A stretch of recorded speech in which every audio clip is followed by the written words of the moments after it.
Good morning, everyone. Welcome to today's hearing. Today we're going to hear from a witness who, at the time of the fire, was a senior officer in the Department for Communities and Local Government. Yes, Ms. Malhotra. Well, good morning, Mr. Chairman. Good morning, members of the panel. Could I please call Dr. Jo Farrar?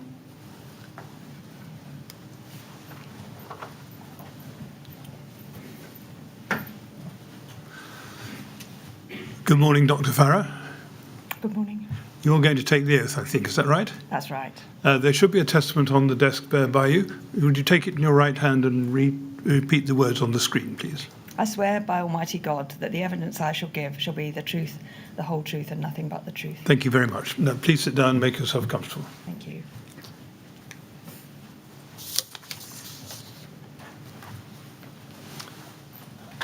Right. Yes, Ms. Malhotra. Good morning, Dr. Farrar. Can I start by thanking you very much for attending to give evidence to the inquiry today? Just a few words by way of introduction, if I may. Could I ask you please to keep your voice up so that we can hear you clearly? It also helps not to nod or shake, but to say yes or no, because nods and shakes don't get picked up on the transcript. If any of my questions are unclear, please say so, and I will happily rephrase the question. Lastly, if you feel you need a break at any time, please do let us know. Is that okay? That's fine, thanks. Now, you have made two statements to the inquiry, and they will appear on the screen in front of you. Taking you to your first witness statement, please, that's CLG 3030414. We can see there on the right-hand side, it's dated the 14th of March 2019. There's a signature on page 23. Is that yours? Yes, it is. I'd like to take you to your second statement now. That's CLG 3030781. And we can see it's dated the 2nd of November 2020. There's a signature on page 7. Is that your signature? Yes, it is. Have you had an opportunity to read each of your statements recently? Yes, I have. Can you confirm that they are true to the best of your knowledge? Yes, they are. The focus of my questions today, Dr. Farrar, will be in the following three parts. Firstly, your background and role at the time of the fire. Secondly, your oversight of the Resilience and Emergencies Division, RED, which we heard about yesterday from your former colleague, Jill McManus. And thirdly and finally, your actions and the actions of DCLG in response in the days after the fire. So first, turning then to your role at the time of the fire, you were Director General for Local Government and Public Services at the Department for Communities and Local Government, as it was known then, is that right? That's right. The inquiry heard evidence yesterday that the Department DCLG changed its name in 2018 to become known as the Ministry of Housing, Communities and Local Government, MHCLG, and it then subsequently changed its name to the Department for Levelling Up Housing and Communities, DLUHC. I'm going to refer to it as DCLG during the course of my questions, okay? Thank you. At the time of the fire, you were part of DCLG's leadership team, is that right? That's right. You reported to Melanie Dawes, who was then the Permanent Secretary of DCLG, is that right? That's right. You are now the second Permanent Secretary at the Ministry of Justice and Chief Executive of HM Prisons and Probation Service, is that right? That's right. I'd like to ask you about your roles that you were involved in before your time with DCLG, if I may. Is it correct that before your role at DCLG, you were Chief Executive of Bath and North East Somerset Council between March 2012 and August 2016? I was. Before that, you were Chief Executive of the Bridgend County Borough Council between October 2006 and March 2012, is that right? Yes, I believe I started in Bridgend in January. Not the previous October, but that's when I was appointed. You had a decade's worth of experience of being a chief executive of a local council, is that right? That's right. In those chief executive roles, did you have a good working knowledge of resilience procedures for those areas in which you were a chief executive? I did. Now, in your first witness statement, I'd like to take you to it, please. Page 2, paragraph 9.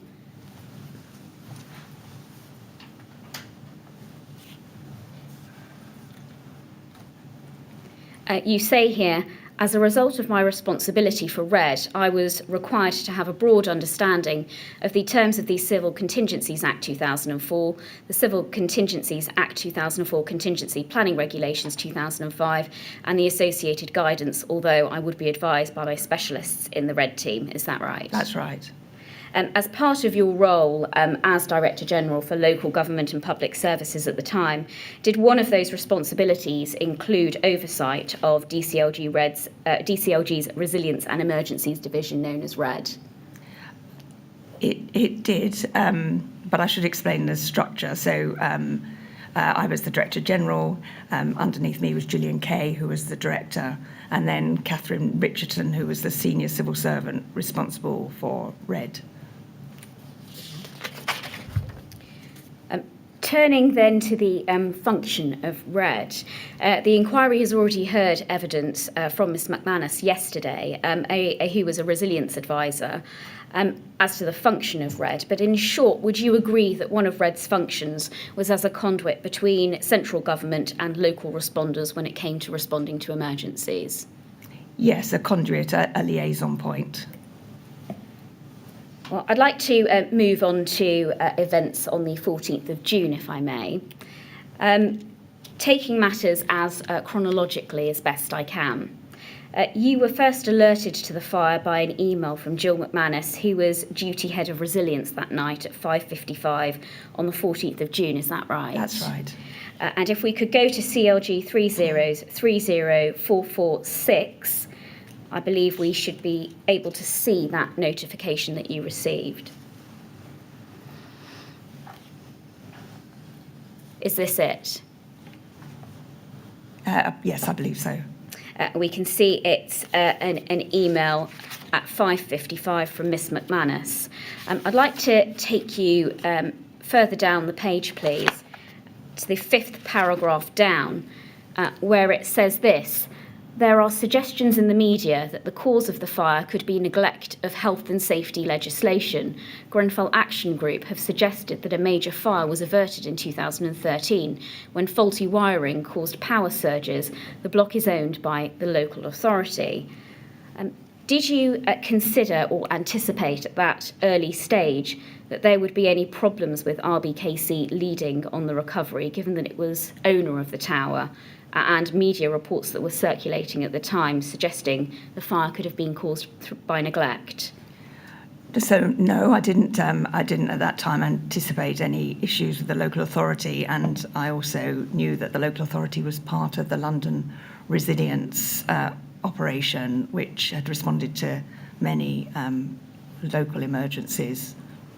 We'll come on to talk about the resilience arrangements in due course. Was it something that you then went on to consider, the conflict between the council owning the building and the media reports that were circulating at the time? Is it something that you then went on to consider after? So not personally, no. I was very much focused on the local authority and the recovery period. We can see here under the issues for DCLG that reference is made to fire policy and DCLG building regulations. There doesn't and there isn't any reference here to any resourcing considerations for the department. Would you have expected at this early stage there to be some consideration of the impact that the incident would have on resourcing for RED? So not at this early stage. In fact, the way that, the responsibilities of RED, as I say, were really a liaison point between the local response and central government, and they were resourced to be that liaison point. Was it the role of RED to be responsible for supporting the local authority response? No.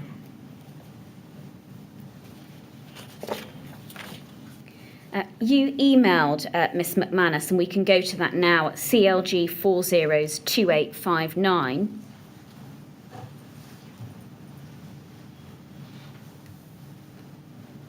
It's the second email on the page at 7:05.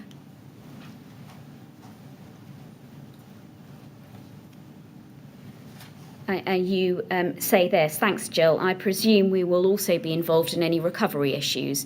We are due to brief the Secretary of State this morning on another issue, but we can make sure he is updated as well. Thanks to Red for responding so quickly. She then responds to you. We can go up to an email at 7:07 saying, morning, Jo. Yes, this will almost certainly be a local authority-led recovery. We'll keep you updated. What other type of recovery could there have been if not a local authority-led one? So, for an incident like this, I would have assumed it would be a local authority-led recovery, given the nature of the incident. So, in emergency situations, the incident is split into two: a response phase, which in this case was led by the SCG locally reporting into their Home Office, and then there'll be a recovery phase, which looks at the longer term recovery. And given the nature of this incident and the impact on individuals in the community, I assumed it would be a local authority-led recovery. So, as Director General for Local Government and Public Services, I would have been concerned to make sure that if the local authority was taking over the recovery phase from, in this instance, the police, that they were equipped to do that, and that's why I was asking that question. You could see here that you say, I presume we will be involved in any recovery issues. That's the second email on the page at 7:05. Can you explain what did you mean by that? Yes, so actually a choice has to be made in terms of which government department leads recovery.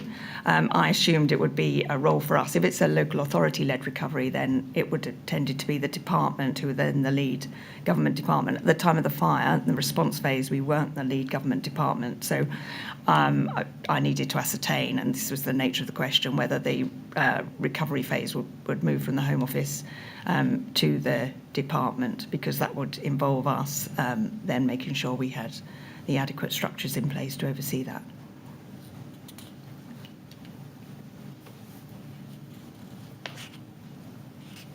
I'd like to take you to your first witness statement, please. Paragraph 24, page 6.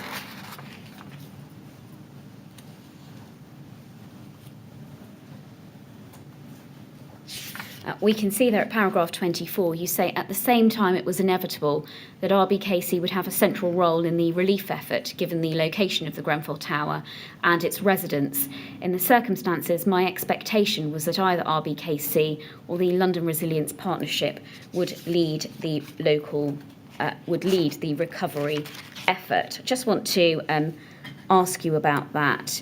Is this a view that you formed at the time, or is this a reflection that you've had since, whilst drafting your statement? No, it's. I think you can see from the email with Jill that this was a consideration at the time and an assumption at the time. When you refer to the local resilience partnership potentially leading the recovery effort, can you assist us with what your understanding would be as to how that would be done? Yeah, so in London there was, and I think you heard from other witnesses, that there was a London Resilience Partnership which supported local authorities in terms of leading major incidents, actually tended to play a leading role in my experience in incidents in London. So I would have expected that either RBKC or the London Resilience Partnership would have had a heavy involvement given the nature given the circumstances. What process or mechanism do you understand they would be using to lead the recovery effort? So I would have expected a local authority gold response to be set up, and then that used to lead the recovery effort, bringing in other partners as necessary. Is that the London Local Authority Gold arrangements that the inquiry has heard about, the LLAG? Yes, so that is one option. Obviously RBKC could have chosen to set up their own gold arrangements that I hadn't envisaged they would do, given the strength of the support available in London. So you mentioned two options there. One would be a gold RBKC gold. The second would be an LLAG gold. Yeah. So for example, as a local authority chief executive, when I led on incidents, then I would set up a local authority gold, not having access to the same support, being in a different area of the country. But there would be a gold arrangement set up that would pull in other partners as necessary to make sure that the recovery effort continues to be led well. When you say pull in other partners, can you just expand upon what would your understanding be of how an LLAG gold would operate? Would they take over a response, for example, or would it be more nuanced than that? So they would take over the recovery phase. So the response phase would come to an end. The police or whoever was the response gold would hand over to the local authority gold, and then you would be responsible for leading the recovery effort in the area. Sometimes that involves other partners. So, for example, I was involved in some very actually tragic deaths in Bridgend, where I led the gold but brought in health and the police, because we were very much working in partnership to support the community in Bridgend at that time. So would it be the case, was it your understanding that one local authority would take over from another local authority? No, my understanding isn't that one local authority would take over from another authority. Actually, the local authority would take over from a different authority. So if the response phase was led by the police, then local authority gold may take that over if that was the decision in the recovery phase. I think in London there were different arrangements, so it could be that London Resilience played a bigger role in terms of the local authority gold, as we eventually saw in Kensington and Chelsea. I'd like to move on, if I may, in time to around about, not too much further on though, to 7:15 on the 14th of June. You had a conversation with Melanie Dawes, the Permanent Secretary. In your first witness statement, page 8, paragraph 20,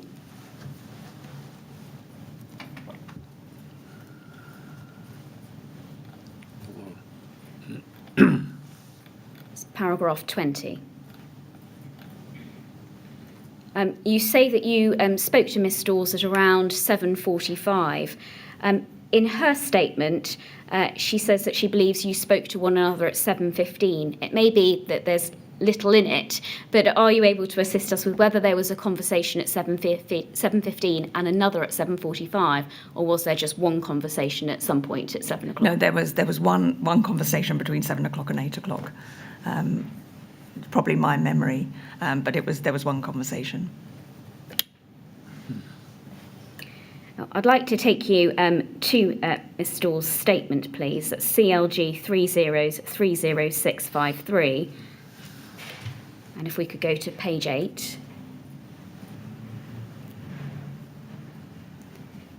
We can see here at paragraph 20, and it's the third line down, I recall messaging my private secretary at around 7:15 and ringing Jo Farrar to discuss how the department would need to be involved.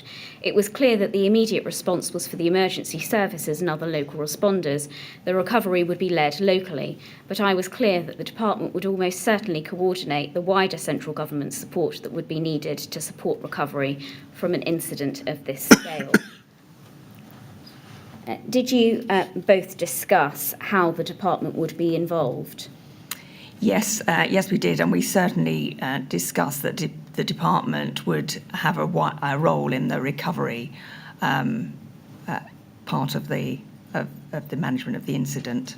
And when you mention a role in the recovery, could you just help us with telling us what would that entail? Yeah, so as I said earlier, I think as the emergency moved from response to recovery, our understanding was that this was likely to be a local authority-led recovery. As the Department for Communities and Local Government, we felt that we would probably be the lead government department, but if not, we would still have a big role being responsible for local government at that time.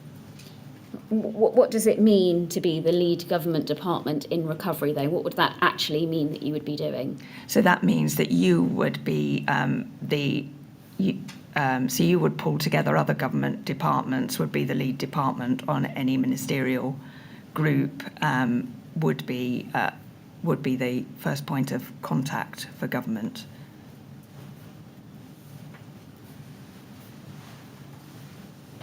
Would it mean that you would be operational in any way on the ground?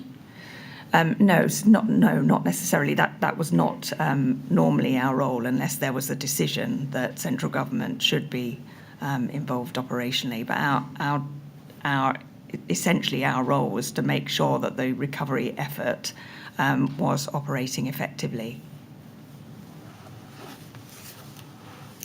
Whilst we have this part of your witness statement in front of us, well, forgive me, let's actually go to your witness statement. Your witness statement, page 5, paragraph 20, please. It's the last sentence there. We can see Melanie Dawes indicated that she knew Nicholas Holgate during her time at HM Treasury and would contact him to offer government support. Is that right? Yes, that's right. I remember discussing with Melanie that we both felt it would be good to make sure that the chief executive of RBKC knew that he could reach out to government for support if he felt that was necessary. As she had an existing relationship, she said that she would contact him. Now, moving on in time, at 9 o'clock on the 14th of June, you received a briefing from Catherine Richardson, as you've already mentioned, the Deputy Director of RED, which included the leadership and coordination of the local response. That's what you say in your statement. Can you assist us with what specifically you did to discuss the leadership and coordination of the response? Yes, from my memory, we discussed the SCG and the fact that RED was attending SCG meetings, and I believe she gave me a report back on issues that had come from SCG meetings. Was it clear to you who was leading the response in relation to humanitarian assistance, for example? No, not at that point. Was there any discussion at that stage about whether the local authority would be able to deal with the humanitarian response, or if they needed any greater support? I'm not sure. There was discussion about whether the local authority needed support, but I'm not sure if it was at that point. Well, we've mentioned Mr. Holgate and the pre-existing relationship that you mentioned Miss Dawes had with him whilst working at HM Treasury. I'd like to take you to, please, CLG 402873. This is an email at 7 minutes past 9 sent by the office of Miss Dawes to Mr. Holgate, and we can see that your office was copied into that. And it says this: Dear Nick, I just wanted to express how shocked and sad I was to hear about the terrible fire at Grenfell Tower this morning. We are ready to help however we can from central government. Jo Farrar from DCLG is already leading on this. Obviously today you will be dealing with the immediate response, but do let us know, as and when it is helpful, if there is anything else we can do. Were you leading on central government support to RBKC at this time that this email was sent? So I was, I think what Melanie was referring to is that at the time I was involved in pulling together any information that we had and looking at the central government response. But I should say that there was a different command structure put in place in central government. It might be worth explaining that. I know you will have had it in other witness statements, but at the time the response was that lead government department was the Home Office. Very shortly into the incident, an ad hoc ministerial group was set up. That the lead department on that group was the Home Office. in the Department for Communities and Local Government, Melanie attended those ministerial meetings, and Helen McNamara, who I believe you also had a statement from, was the lead for DCLG in terms of, because a number of the issues related to housing and rehousing and the TMO, and all of that was in Helen's area of responsibility. So my area of responsibility essentially was about the SCG and RED, and whether there were any requests for help from central government through that route. So, but I would be the lead contact for chief executives given my role. So I believe that's what Melanie was referring to. So if Nicholas Holgate had wanted to reach out to somebody, she was essentially telling him he should contact me. So it wasn't necessarily that there was anything specific that you had done at that point or that you were preparing to do to make an offer of support to RBKC, for example? No, but I would be the lead contact for him, and I think that's what Melanie is referring to. At 9:30, together with Catherine Richardson and Gillian Kay, you met with the Secretary of State. Is that right? Yes, I believe there are others at that meeting as well. Was this the first meeting with the Secretary of State regarding the fire? It was the first meeting I attended. I believed he'd been updated separately, but possibly by his private office. I'd like to take you to paragraph 28 of your first statement. That's page 6, please.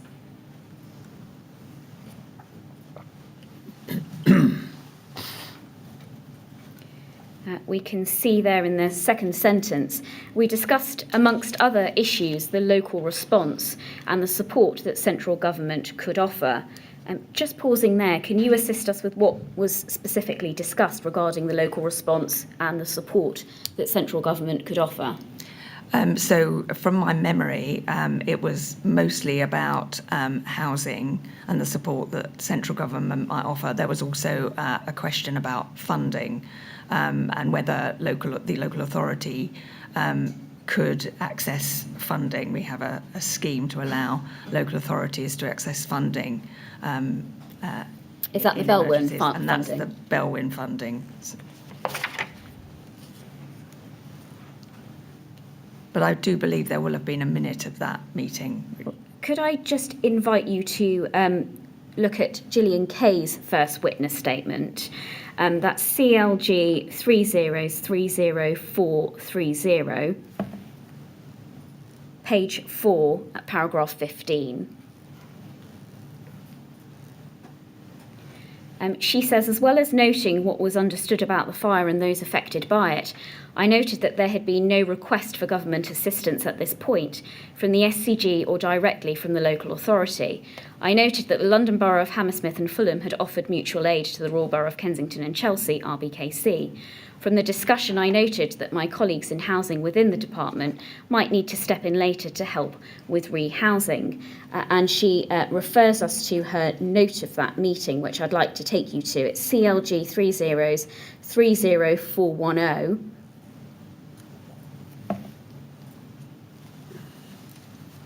We can see there at 14th of June, it says 9 a.m. Secretary of State briefing.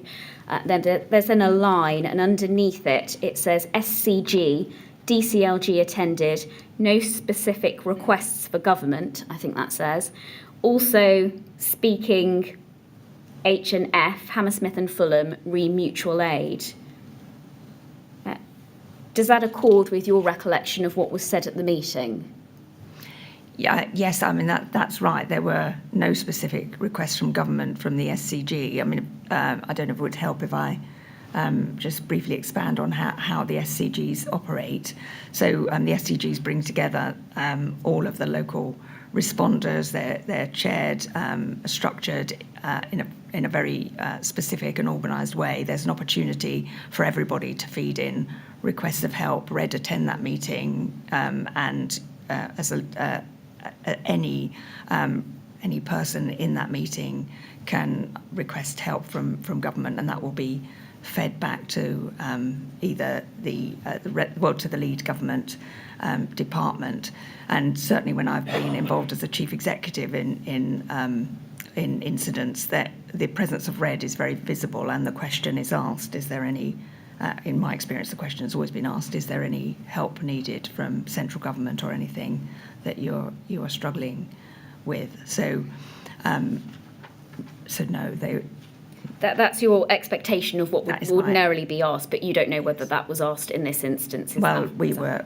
It was reported back from Red that there was no specific requests from government. I assume that was accurate, and I'm sure it would be accurate. Were you aware of any other offers of assistance that RBKC had received at that time?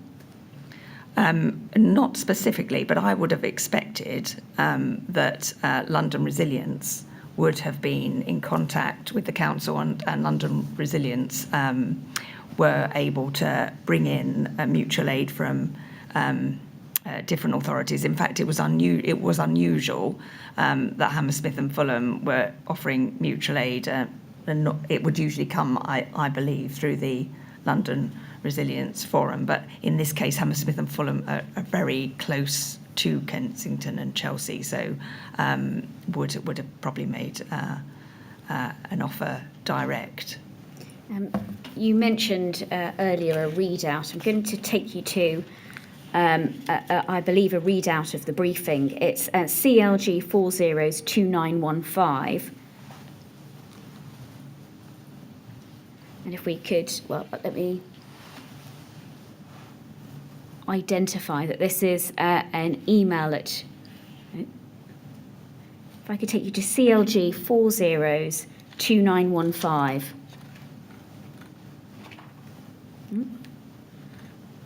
That's what I've got on the screen, have you? Page 2. Ah.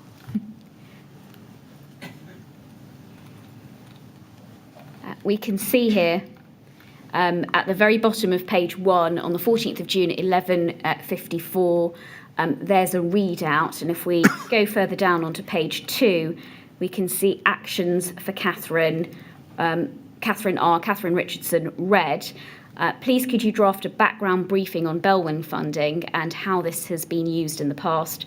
Grateful if you could also pass on the readout of the strategic coordination group meeting that took place this morning. We can see there that there is an action for Catherine Richardson.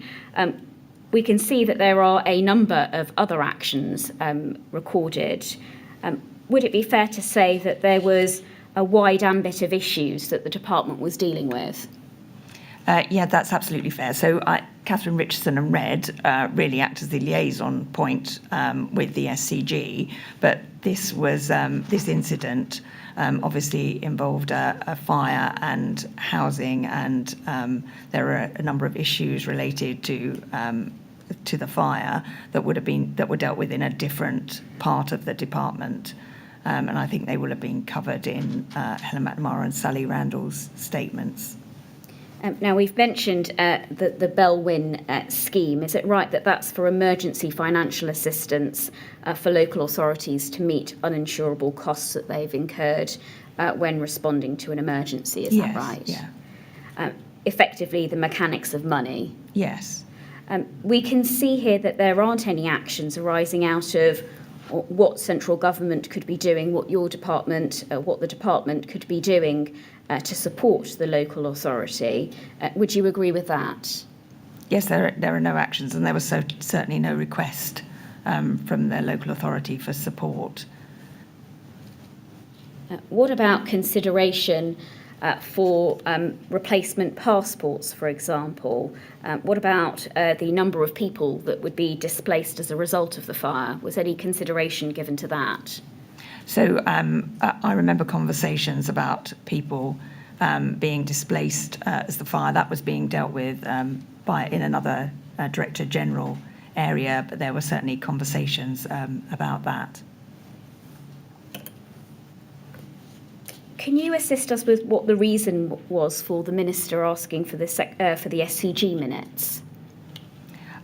So I presume, Catherine Richardson at the meeting gave a readout of what happened at the Strategic Coordination Group. I believe the Minister thought it would be helpful to have the note for our records. I think that was good practice.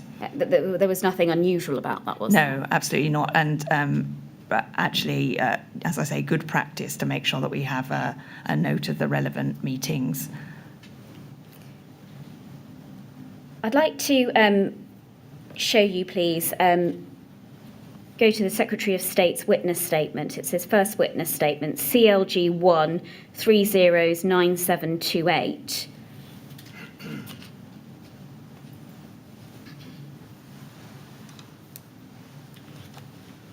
And if we could go to page 2, please. Paragraph 7. He says this: "We were aware from the start that it would require all the energy we could give, both in terms of direct help and in terms of coordinating the response across government. In my view, it is the job of central government following a disaster like this to do more than we would normally do. There was a significant emotional element. People had lost their loved ones, their homes and all their belongings. At a time like that, they should be able to look to government. They should be able to have very high expectations of what government will deliver." He goes on to say, "I also felt that any council involved in such a catastrophic event would soon be overwhelmed and would need support, including support that only government is in a position to give. We wanted to ensure that support was given sooner rather than later, which is why we offered help as soon as we did from the morning of the 14th of June. Do you consider that the department's response at this time, so 9:30 at the time that this briefing was going on, was aligned with this statement by the Secretary of State in his statement?" Yes, I believe it was aligned. Absolutely. I mean, we in an incident like this, you would expect the local responders to be asking for help. I mean, we'd identified, for example, the issue of funding in other parts of the department, which I'm not really qualified to speak to, but I'm sure there will have been other issues that the department felt that they could and would want to help with. But in my area, certainly the funding, which came under my remit, we were looking at proactively to make sure that we were ready to give emergency funding support if and when needed. You say you were looking at that. Can you assist us with when that funding support, the Bellwyn scheme, was actually put into effect? Actually, I can't. I would have to look at the notes, but I remember from that meeting the work was going on in the local government finance team to make sure that support was available. If I was to suggest that it was a few days later, would you disagree with that? Probably not. I'd like to move to contact that you had with Mr. Holgate on the morning of the 14th of June. We can see here CLG 3030460.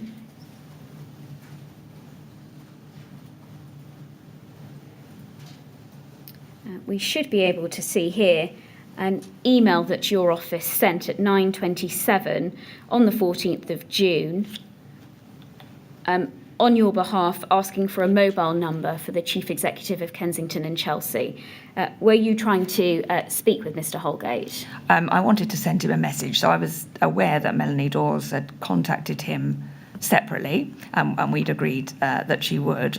I knew that she had said that I was his contact in government, so I wanted to make sure that he had my mobile number and was able to contact me at any point. You say in your statement we don't need to go to it now, but you sent him a text message to arrange a time to speak. You recall saying that the department was in contact with RBKC and offering support. Is that right? Yes, that's right. Did you say we think you need support that only central government is in a position to offer you? So not at that point. I was at that point trying to get hold of him actually and to give him my contact details. I believe I also asked my office to contact his office to set up a time for us to speak. It's right to say you didn't receive a reply to this message, did you? I don't remember receiving a reply. Did you attempt to contact Mr Holgate again on the 14th of June? I believe my office contacted his office to arrange a time for us to speak. Did you in fact speak with him on the 14th? I believe it was the 15th I spoke to him. You mentioned earlier about inquiries into RBKC. I'd just like to look at those now. At 1:42 on the 14th of June, your secretary contacted Alex Powell, who is responsible for collating information on local authorities, to request background information on RBKC, and we can see this at CLG 3030414. This is your statement at paragraph 30 that you refer to it. Can you assist us with why you made this request?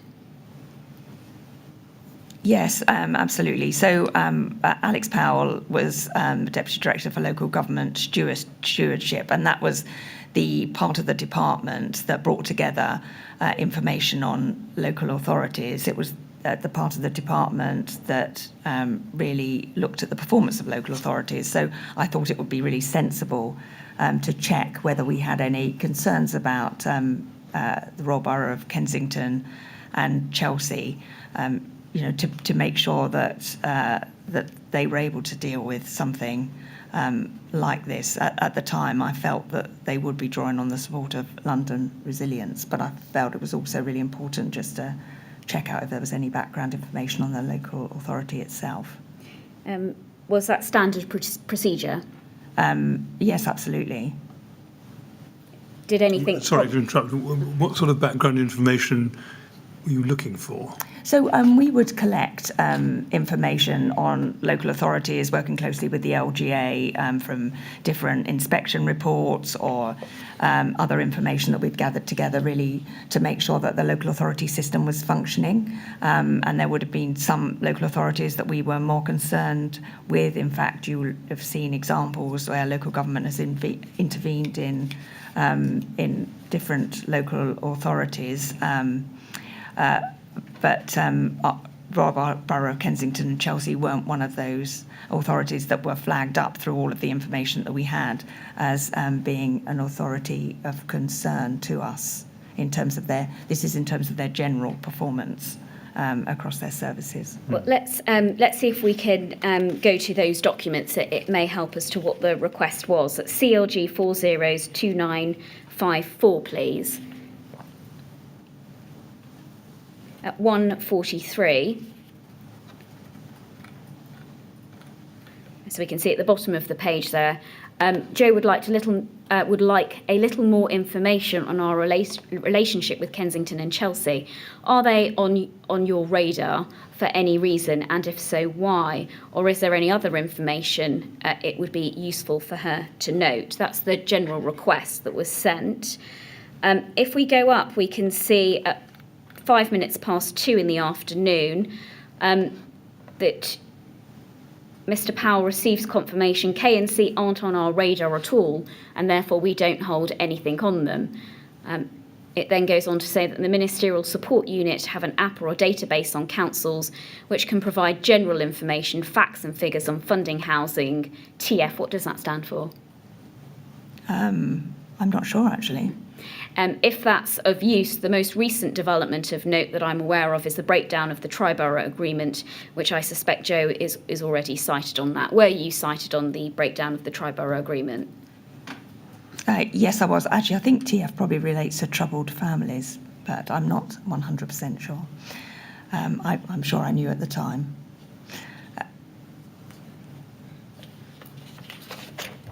I'd like to take you next to CLG 402952, please.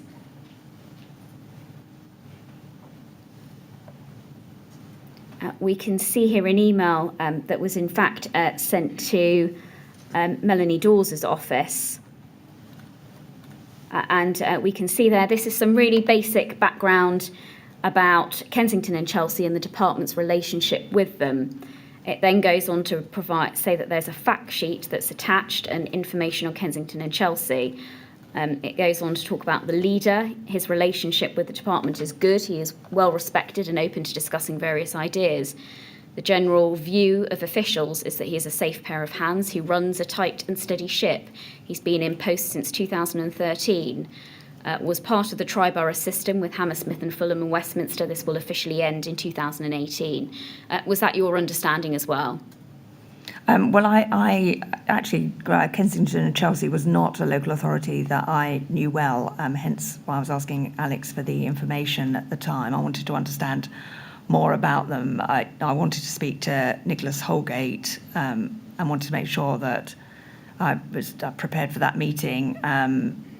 But also, I think in the absence of hearing from Nicholas Holgate, I wanted to reassure myself that this was not a council that we were concerned about. As I say, at the time, I felt they would be drawing on the support of London Resilience as well. Certainly had knowledge and confidence of London Resilience, having worked in a London local authority previously. We can see here that it says the Secretary of State has spoken to the leader today, and then it goes on to say that the Minister for London is also going to speak later that afternoon. And then so far as Mr Holgate is concerned, it says Melanie has emailed and Jo has texted today. He confirmed that they have received. He confirmed, I think that's supposed to say that he has received lots of blue light support. Previously worked in HMT, the department has a very good relationship with him. And is this the reference that we mentioned earlier where you say Miss Dawes previously knew him from work elsewhere in government? Yes, I believe Melanie knew him. I'm not sure how well, actually, but I believe she knew him from HMT, Treasury.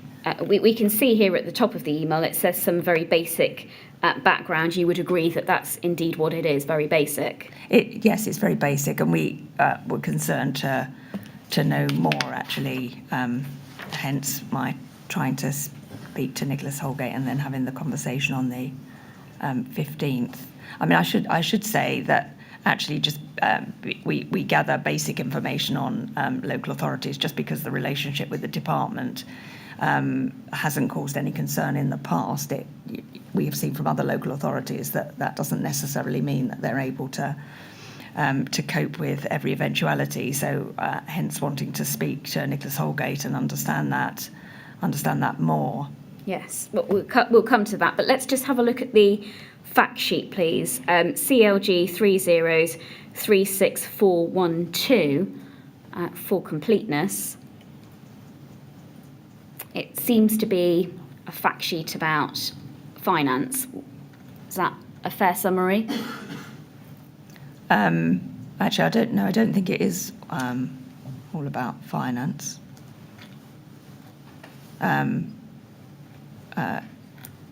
No, I think there seems to be a range of information on there. Would you accept that it's relatively superficial information that's been provided? Yes, I mean that would just be information that we had that was provided. Yeah. It doesn't provide an assessment of their ability to cope in an emergency. I think you've already said that. No, and in fact, at the time, the department wasn't resourced, nor do I believe it was our role to assess the emergency plans of local authorities. Did you, in your role with oversight of RED, or do you know if RED would have received information about what training or exercising of Pan-London Resilience PANs RBKC had been involved in? I don't think they would have had a detailed understanding of that. I think they will have had some reassurance, mostly through London Resilience, that structures were in place, but they certainly wouldn't have had detailed looks at individual local authority plans. I mean, that's not something that was assessed to be their role at the time or they were resourced to do. Do you think information of that nature would have been helpful? In this incident, it may have been helpful. I would question whether that would have been a RED role because it would have covered the whole of government, or whether that would have been something that the Cabinet Office would have been interested in. But the RED team worked closely with the Cabinet Office. You also contacted the local government association to see if there was anything you needed to know about RBKC which was relevant to its ability to deal with the disaster. Did they provide you with any relevant information? I'm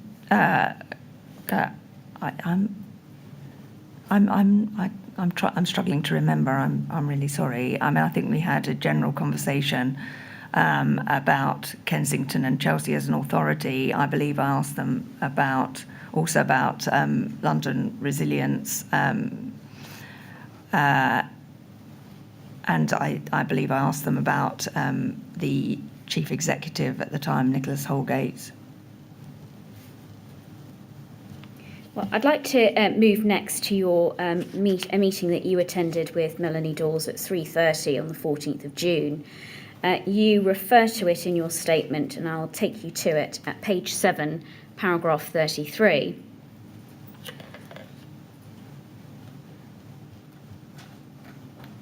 It says, at 3:30 on Wednesday, I attended a meeting with Melanie Dawes. At around this time, I recall she informed me that she had contacted Nicholas Holgate and that he had informed her that RBKC had the situation under control and did not need any central government support.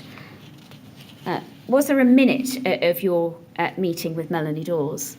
I'm not sure, actually. If there was a minute, I'm sure we would have provided it for the records, but I do remember that conversation. I also remember that we discussed whether I should speak to him as well, because it was unusual not to need any support. I mean, actually, I should explain how these incidents work. I mean, sometimes actually local authorities don't need central government support, and in fact in the first few days I think it's really important, or in the first few hours in fact, really important to let local responders respond to the situation. So in fact, as central government, you can quite often confuse the situation if you become involved really early on, because actually you might make decisions or make directions without an understanding of the local area that might then prove to be quite damaging later on. So I think the way the Civil Contingencies Act is set up is to give the responsibility to local responders who are familiar with the local area.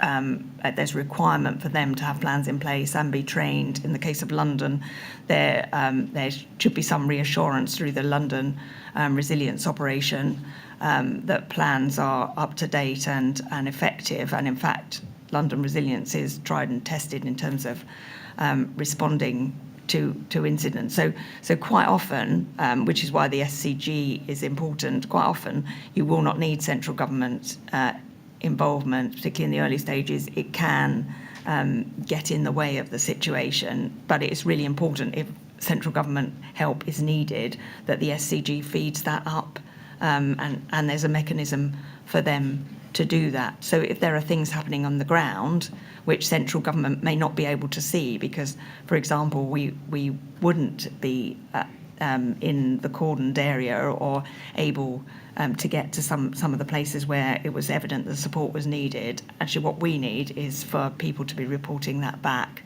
and saying, actually, we do need support with specifics. I mentioned funding earlier, but I'm sure there were a number of, and in fact there were a number of other issues where central government did then provide support. Well, do you know this information that Ms Dawes was telling you at this time, as we can see in the statement here? Do you know where that information was coming from? Was it coming from Mr Holgate directly? Yes, I believe he had told her that he didn't need any support, but we discussed, and I remember Melanie and I saying that it would be helpful if we had a follow-up call with Nicholas Holgate, just to probe that a bit more and make sure he knew what support was on offer, and that central government was here if he needed it. Well, can I take you to CLG 402877, please? It's the should be the middle email on the page.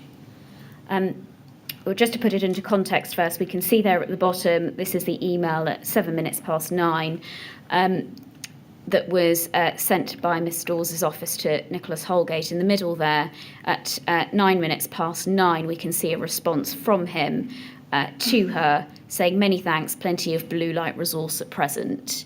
Is it your understanding that this was the information Miss Dawes was relying on when she told you that she had spoken and had contacted Mr. Holgate, who wasn't asking for any support?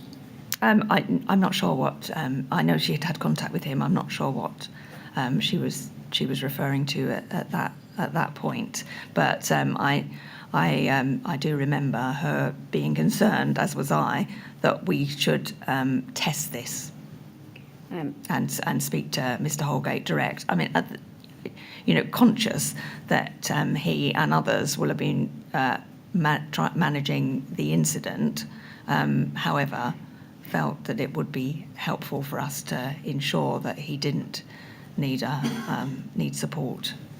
Would it surprise you if information that was being relayed to you in the afternoon of the 14th of June was relying on information that had been sent at 9:09 in the morning on the 14th? It wouldn't have surprised me. I mean, I think I think Melanie had reached out to Nicholas Holgate. He had said there was he didn't need any support. Actually, I think we both thought we needed to have a follow-up conversation to make sure of that. So I think we wouldn't have relied on just one piece of information, hence me trying to speak to him and having discussed with Melanie that I would do that. I'd like to move on in time then to the evening of the 14th of June at the 7:30 SCG. We can see here, if we go to CLG 408048,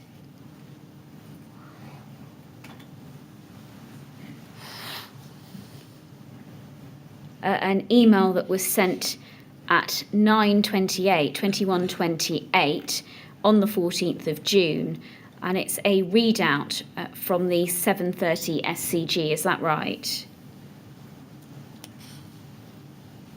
I believe so. Yes, You can see in the subject line update, and then it says, "Please see the latest update below." Yes. Did you consider that there was any issue with the timing of receiving information about the SCG meeting that had started at 7:30, but that was only being circulated at 9:28 that evening? I don't remember being concerned about that. It was 7:30 in the evening was the SCG meeting. It would have. I'm not sure how long the meeting will have lasted for. It may have been a while. That information wasn't available to me. But my experience of Red is that they reported back as soon as they were able. We can see in this readout, if we could go to page 2, please, the very top of page 2. It says, "Still an emergency response, but working towards steady state, so the formation of a parallel recovery group will be considered first thing tomorrow, working towards a potential handover tomorrow night." Was there anything unusual about moving to a handover the following day? Well, I personally was very concerned about that, and I remember discussing that with Catherine Richardson and Red. It seemed very early to move to recovery. Bearing in mind the local authority would then be leading that recovery, there seemed to me to still be quite a lot of work for the emergency services to do. I was concerned that the local authority or any other resilience arrangements, local government resilience arrangement, would be able to would be the right people to lead that at that point. And I was still wanting to speak to Nicholas Holgate, but I remember that I pushed back on that and asked, is that the right thing to do, to hand over to a recovery phase as early as tomorrow night, as it says here. And you could see from the rest of the email that there is still quite a lot of the emergency situation is still being managed.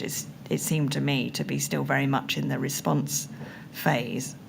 We can see there, just in the third paragraph down, that it says vulnerable people and families have been given accommodation overnight at hotel as a priority.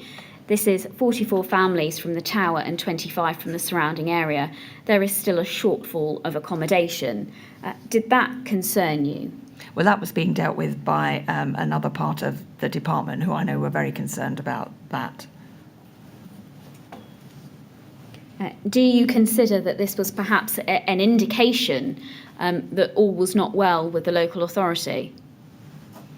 Well, I wanted to understand whether all was well with the local authority. I mean, it's very, I understand that, it was a very challenging situation. As I say, another part of the department was dealing with that issue. I think there were concerns at that point about the housing ability of the local authority.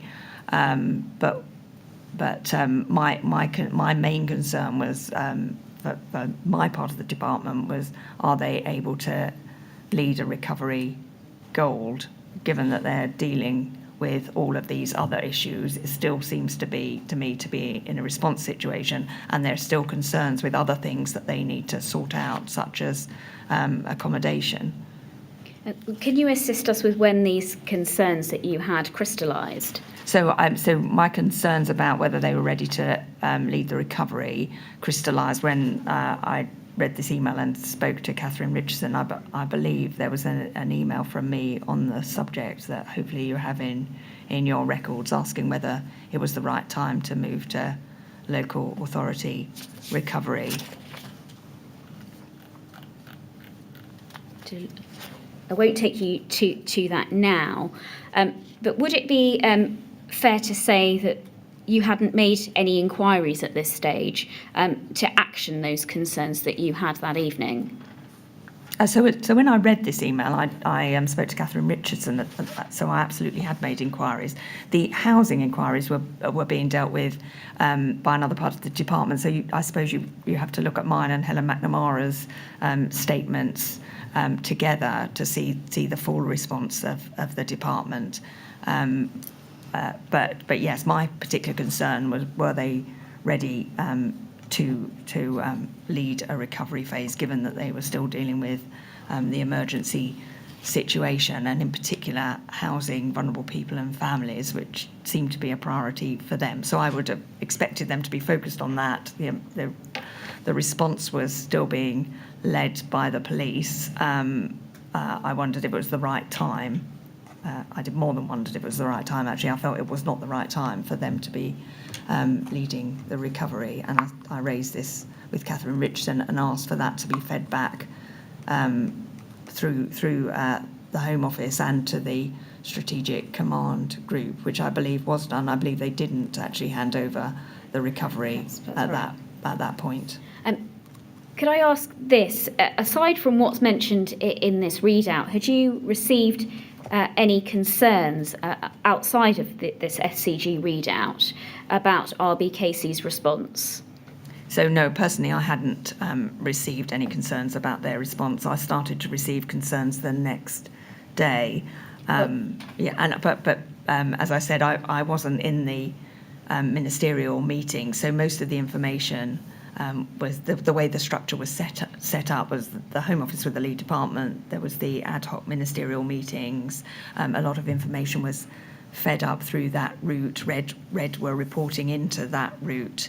I wasn't at those meetings, so that if things were raised at those meetings that weren't in the minutes, I wouldn't have necessarily been aware of them. But by the 15th, I certainly was becoming aware of several issues. Well, let's then move to the 15th of June, please. I'd like to show you an email sent by Sir Jeremy Hayward at 12 minutes past 9, please. It's CLG 1309750.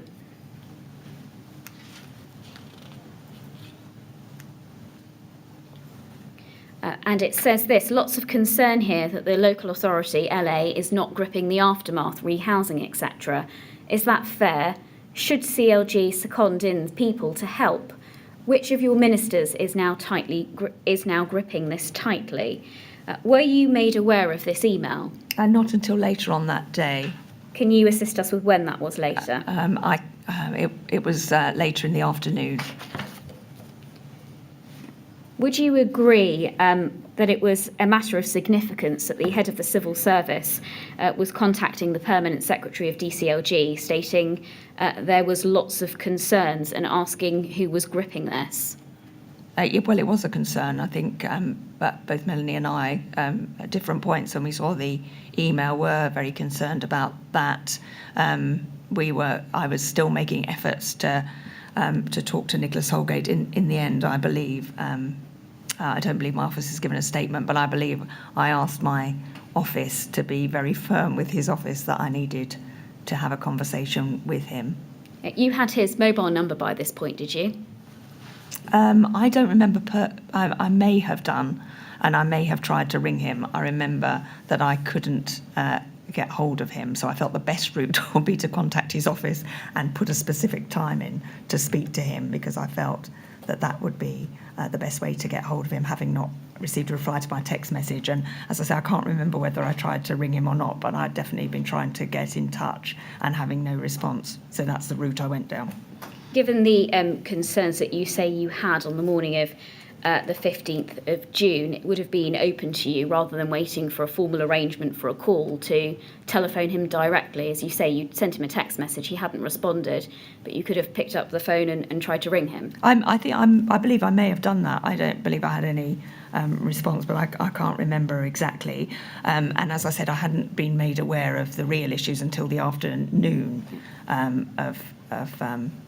when a number of issues started to come together, actually, in the afternoon, including my conversation with Nicholas Holgate. We'll come to that in due course.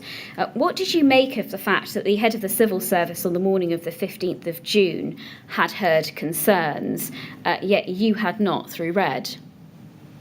RED, it's a different role for RED. So, as I say, RED was resourced really to be the conduit between the SCG and central government. There were other people in contact with the local authority, particularly on the housing side. I believe there'd also been visits to the area, so other people would have been picking up information that should have been fed through the strategic command group. I mean, if issues were that obvious and the local authority wasn't gripping the aftermath, and particularly the housing, then that should have been fed up through the strategic command group. I would imagine it was also being fed up, if it had gone to Jeremy Hayward, it would have been fed up through the chain to the part of the department that was concerned with rehousing. And I know there was a lot of activity going on in that part of the department, but actually that wasn't my area of responsibility. So I imagine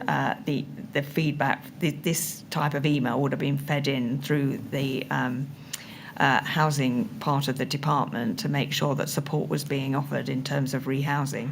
And in fact, I later learned that support was offered in terms of rehousing, but not taken, because I was asked to follow that up personally when I visited RBKC. Would it be fair to say, Dr. Farrar, that there was an issue with your situational awareness at this point then? So my personal situational awareness. Yes, I think I'll say the awareness that I had, I think, was the information that I needed to know, because there was the response in the department was being led elsewhere. So I think there's a difference between my situational awareness as the person not leading for DCLG and the awareness of the department. I think the department's awareness was probably high. But my role was not leading the housing and rehousing effort and assuring myself that the local authority was able to lead the housing and rehousing effort. That was a responsibility of DCLG, and there was a lot of activity in that area, but that wasn't in my particular area.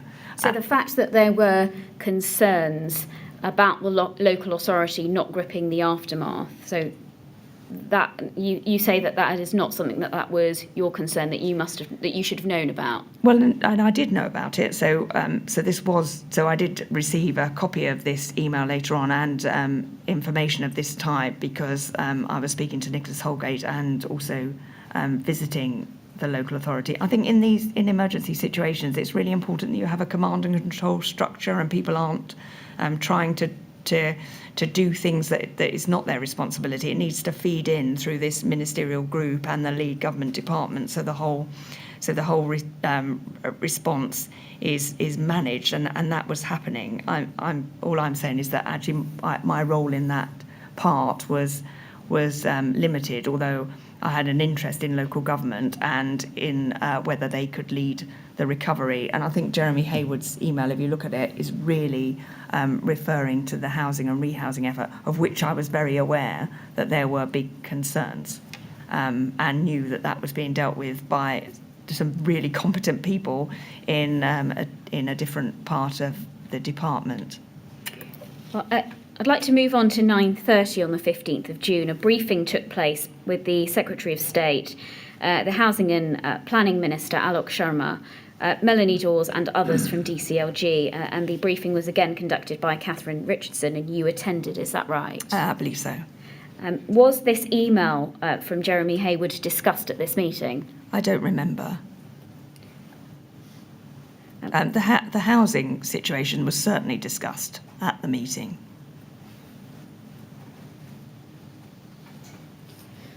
Let's look at paragraph 40 of your first witness statement, please. That's page 8. Just to give you some context, at paragraph 39, you're talking about the 9:30 meeting, and then at paragraph 40, you say this: at 10:36, I provided an update to Vince Kiddle, the private secretary of Melanie Dawes, based on the information I had been given by Red in a verbal update. Can you assist us with whether this was a verbal update you'd received at the 9:30 briefing, or is this a separate update that you'd received after it? It was both. So the verbal update happened at the briefing? So there was a verbal update at the briefing, and I spoke to Catherine Richardson afterwards as well.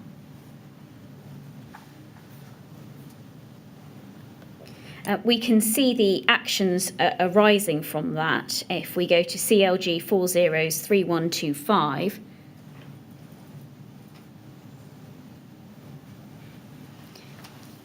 it's 15th of June, 9:30, actions from Secretary of State, update meeting, immediate response today. Understanding from the SCG that there are enough accommodation places for 100% of displaced people, including a list of how many places have been offered by each borough. It then goes on to talk about trauma work. What discussion gave rise to this action? Sorry, remind me which action? This, where it says here, the understanding, the immediate response, that an understanding from the SCG on the number of accommodation places for 100% of displaced people. Yes, so that wasn't an action. That was a comment from the SCG, who were saying there was enough accommodation places for 100% of displaced people. Would that comment not have given rise to an action, that it was for those to find out what was going on? So, the way that local responses are organised is that actually, and if we go back to the Civil Contingencies Act, that the local responders are responsible for making sure that the response is adequate, and for feeding up to central government if it's not adequate. So I imagine the question was asked whether there were enough accommodation places, and the SCG were reassuring that there were enough accommodation places. I would go back to my earlier point that it's just so important that these strategic command groups are feeding back really accurate information and saying when they need support. As I said, central government at the time was not, and still isn't, a Category 1 responder, isn't therefore leading the response on the ground, can sometimes get in the way if it tries to lead the response on the ground when somebody else is leading it and understands the borough. But the important thing is that we receive accurate information from those local responders. Everybody should be working together to make sure that the people affected, who are the absolute primary concern, are supported and have their needs met. So making sure that there is accommodation for 100% of displaced people. I think I've learnt since that there wasn't. Really important that we receive that information as soon as possible so that we are able to help. I'd like to turn to, please, conversations that you had at 10:36 on the 15th of June. We've referred to it already. It was an update on the response to Melanie Dawes' private secretary based on information that you'd been given by Red. You say this in your statement from a verbal update. We can see it here at CLG 403102.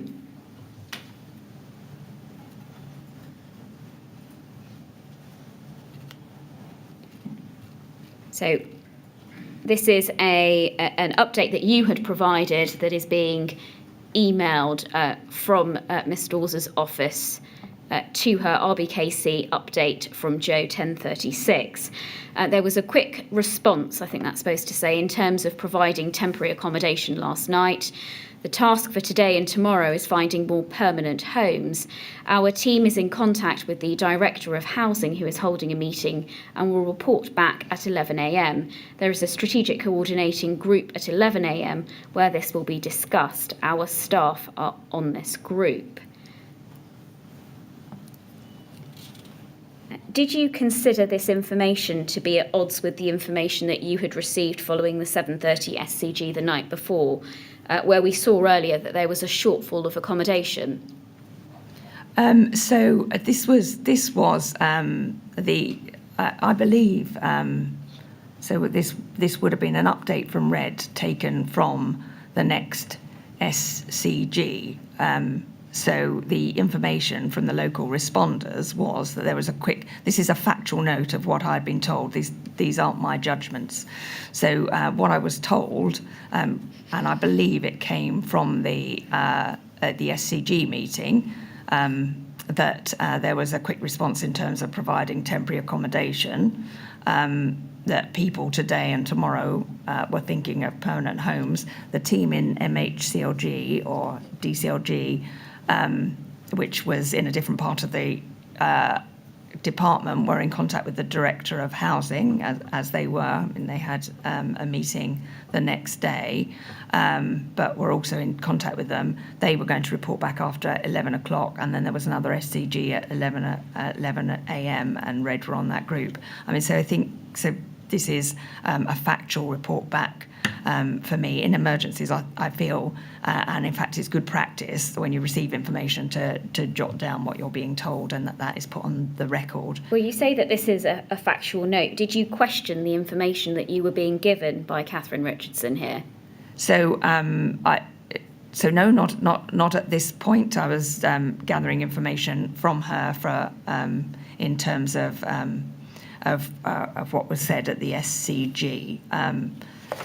As I say, the main concerns that I was aware of were related to housing, which I'm sorry to keep saying this, but which were being dealt with, I know, very proactively by some very competent people in the rest of the department. So my trust was with them to be actually following up on those issues and making sure that they were reporting back, and they were reporting back into ministerial meetings, and in fact.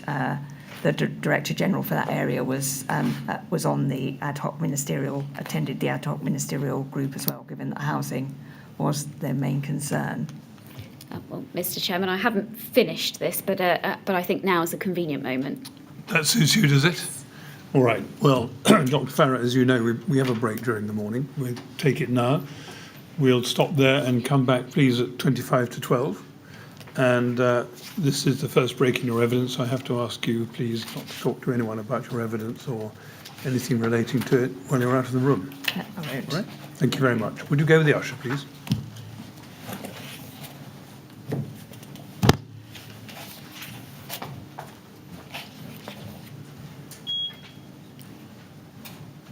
Thank you. 25 to 12, please. Thank you.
Would you ask Dr. Farrar to come back in, please?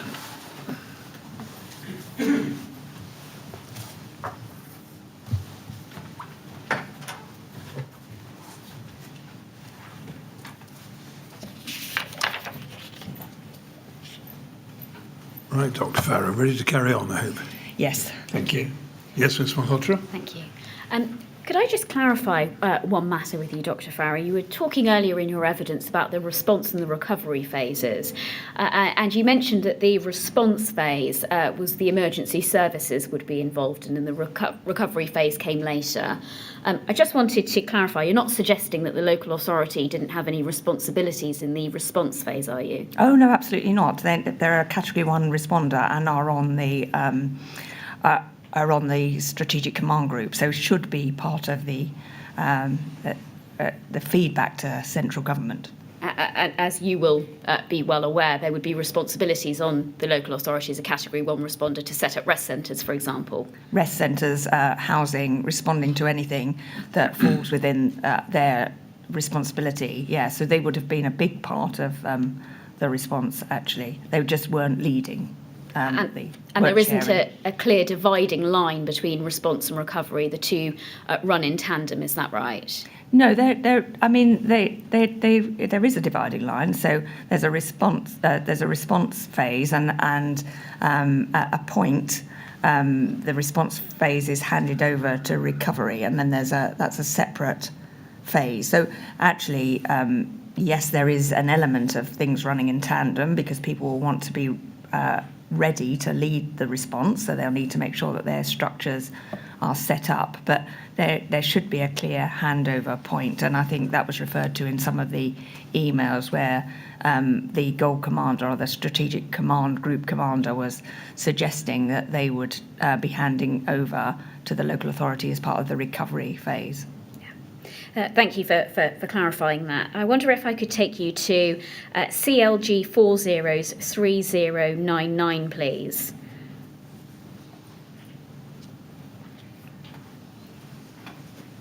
And it's the second email in the chain at 10:20. I appreciate these are emails that you were not copied into, but I wonder if you might be able to help us with some of the context. 15th of June, 10:20, an email from Jenny Shellens. Is that a member of RED? I'm not sure, actually.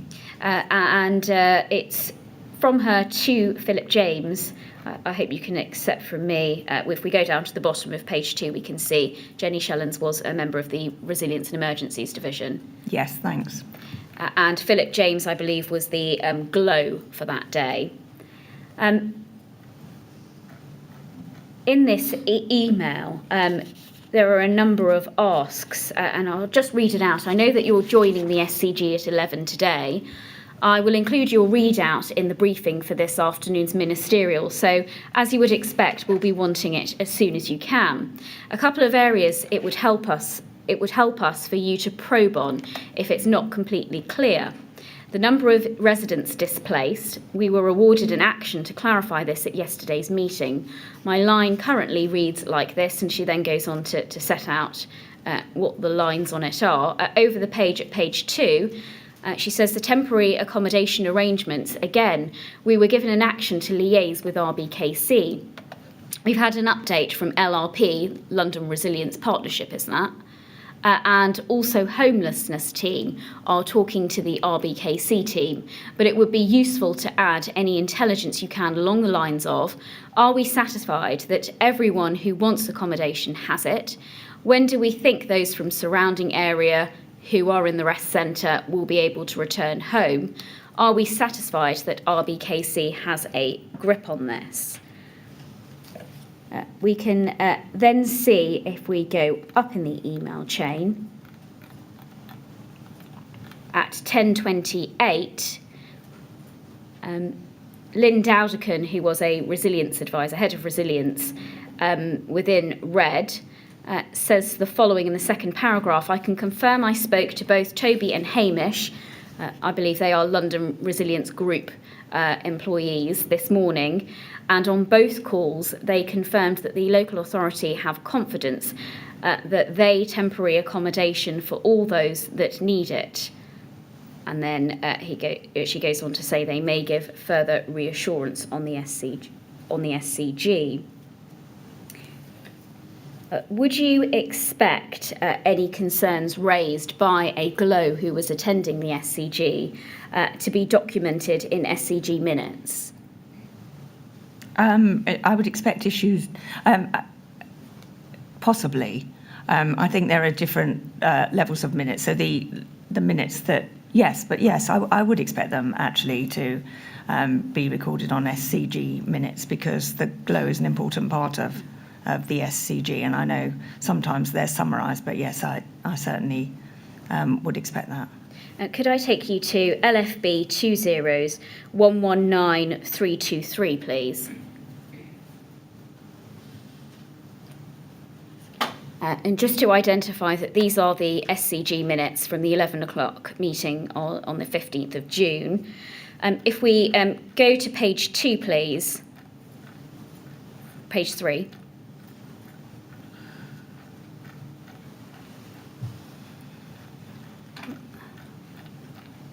Let's try again. If we go to page 4, we can see that DCLG provided an update. Following a ministerial meeting this AM, ministers were keen to provide help wherever possible, particularly in regards to accommodation. Action 14, all to copy LRG, that's London Resilience Group, to any requests to DCLG. Would you have expected there to have been a note here that DCLG wanted information about numbers on those that were displaced? Possibly, I mean, the minutes are summarised. I would have expected them to have noted if particular requests were made from DCLG, and I assume if they were asked to make those requests, they would have made them at the meeting. So yes, I would have then expected to be minuted. Now, I wonder if I could just clarify. You said that there were concerns emerging, and I think you said in your evidence that it was the afternoon of the 15th when concerns really came to a fore for you. Is that right? That's right. And so at this stage of the morning on the 15th, you knew that there were concerns about rehousing. Is that right? Yes. So yes, and that was being dealt with by a different part of the department, and also being fed in through the command structure that government had set in place. Could I take you to CLG 403112, please? At 10:45, it should be the third email on the first page. We can see there an email from the Office of the Secretary of State, and it says this: Number 10 have been in touch. During the Secretary of State's phone call with the Prime Minister this morning, he gave assurances that DCLG have been working hard to ensure that there is a coordinated response to the incident. The PM would now like a briefing confirming this, that A, outlines what DCLG has done to ensure the response is coordinated, B, clearly states who and how many people we have on the ground, and C, sets out what DCLG's role is. So just pausing there for a moment, it seems as if, and would you agree with this, that the Prime Minister was seeking reassurance from the Secretary of State that DCLG was in control and ensuring that there was a coordinated response. Would you agree with that? Well, I wouldn't agree that it's asking DCLG was in control. It's asking is DCLG ensuring that the response is coordinated. And so would it be fair to say from that there was an assumption that it would be DCLG's responsibility to ensure that that response was coordinated on the ground? And I think that would refer to the response stage of the incident, that we were all concerned that actually the response stage was effective and coordinated.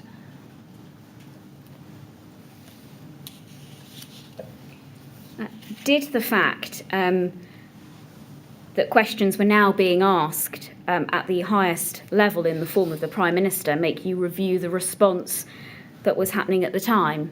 Well, that was being done, as I say, through the the kind of organisation or structure that central government had put in place. And so I'm absolutely sure that people would have been very concerned about that.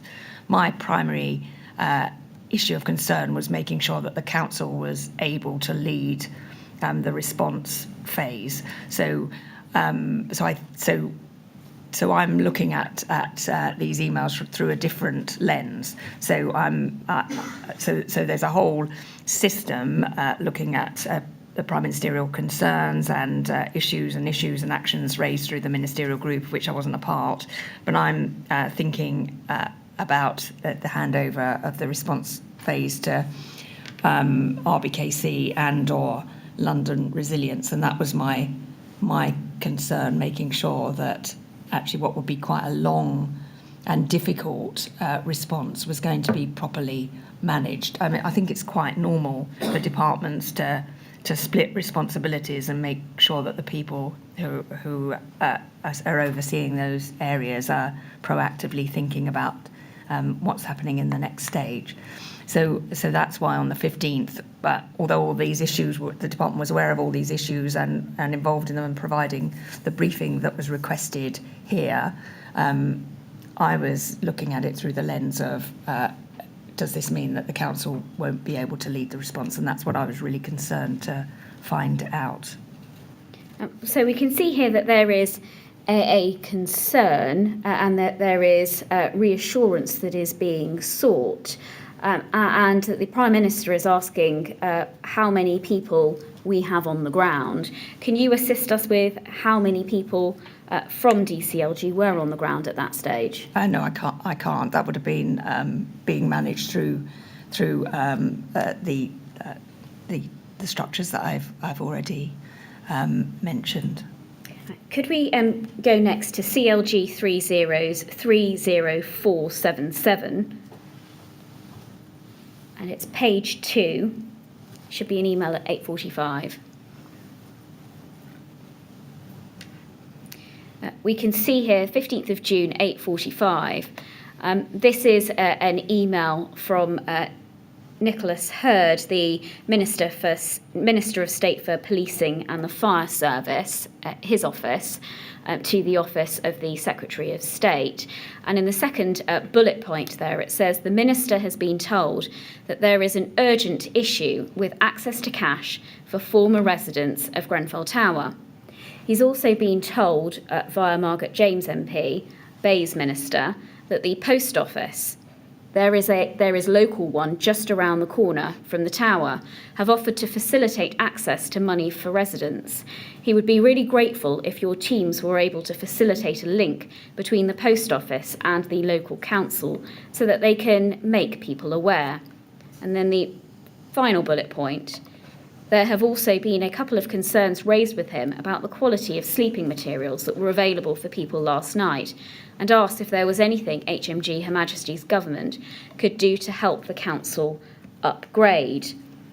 I'd like to then go to another email in this chain at 10:45. It's the next email up. This time, Catherine Richardson from DCLG Red is CC'd in. And it says this, on the question about emergency access to cash for residents of Grenfell Tower, the CEO of the Post Office, Paul Reynolds, has called the Minister direct to offer support. The leader of the RBKC Council suggested that his CEO, Nicholas Holgate, would be the right person for the Post Office to engage with. The Minister is keen that someone from Her Majesty's Government speaks to the CEO of the Post Office, and 2, link is made to the Council, and that residents are able to access money as soon as possible unless there are already alternative arrangements in place. I'd be happy to facilitate, but I don't want to tread on toes, upset your procedures and your relationship with the Council. So we can see here that concerns are being fed back to Red on the morning of the 15th of June. Is that right? Specific issues are being fed back to Red through that command structure, and I can see here that Red is responding to those. Can you tell me who the James is in the? I believe that's the office of the private secretary to the Minister of State. Okay, thank you. I believe. If we go up in the email chain at 10:54, on the 15th of June. We can see a short time later another email to be aware of. So this is then sent to your office. Another email to be aware of from the Home Office. Nick Hurd is keen that one, someone from Her Majesty's Government speaks to the CEO of the Post Office on the provision of emergency cash for Grenfell Tower residents, and two, follows up with the Council to ensure that residents are able to access money as soon as possible, unless there are already alternative arrangements in place. Are you okay picking up with the Council on these points alongside other points today? And then at 11:02, we can see an email that says at the bottom, the last sentence, Jo will get in touch with Nick Holgate. Is that right? Yes, I was at that point, as you know, I was trying to get in touch with Nick Holgate. So I think, so what happens in these situations is that you have the lead, the lead department and the ministerial group, the ad hoc ministerial group. There'll be a number of actions that come from that group. They are then taken by different people across government and then refed back into that group to make sure that they're coordinated and they are leading to the outcome that you want. So actually, as I was speaking to Nicholas Holgate, I was asked to pick up other points, so particularly the issue about accessing money with him. Well, could I take you to your first witness statement, please? It's page 9, paragraph 42. Where you say this, it's the first part of the paragraph. By Thursday, I was aware from conversations I had had and from meetings I had been to that there were concerns in relation to the way in which RBKC was handling the rehousing effort. Any wider concerns in relation to the coordination of the emergency response itself were not drawn to my attention at this stage. Do you still stand by that statement, considering the email exchanges that you've just seen? Yes, because actually they're about offers of help, and they're about me asking the council, have residents been able to access support? So there weren't concerns about at that point about raised with me about how the council was coordinating the response or whether they were accessing the things that they needed to act. The big concerns that had been fed back were about the way that RBKC was handling the housing of residents at that point. So is it fair to say then that you didn't consider the issue of bedding to be a concern? So I didn't, and maybe I should have done, but I didn't see the email relating to bedding, because I absolutely think the issue of bedding is a concern, and that's one of the first things that I noticed on the Friday when I attended the Westway Centre. And so had I picked up on that email that said about bedding, then that, as someone who's managed emergency response, that would have raised a big question in my mind, actually, about the rest centre, because I would have been very surprised, and I was very surprised on the Friday to see that the rest centre wasn't set up in the way that I would normally expect a rest centre to be set up from my local government experience. Not from we'll come on to that. I don't want there to be any confusion about this. Perhaps we could just go back to that email again then, please. CLG 3030477.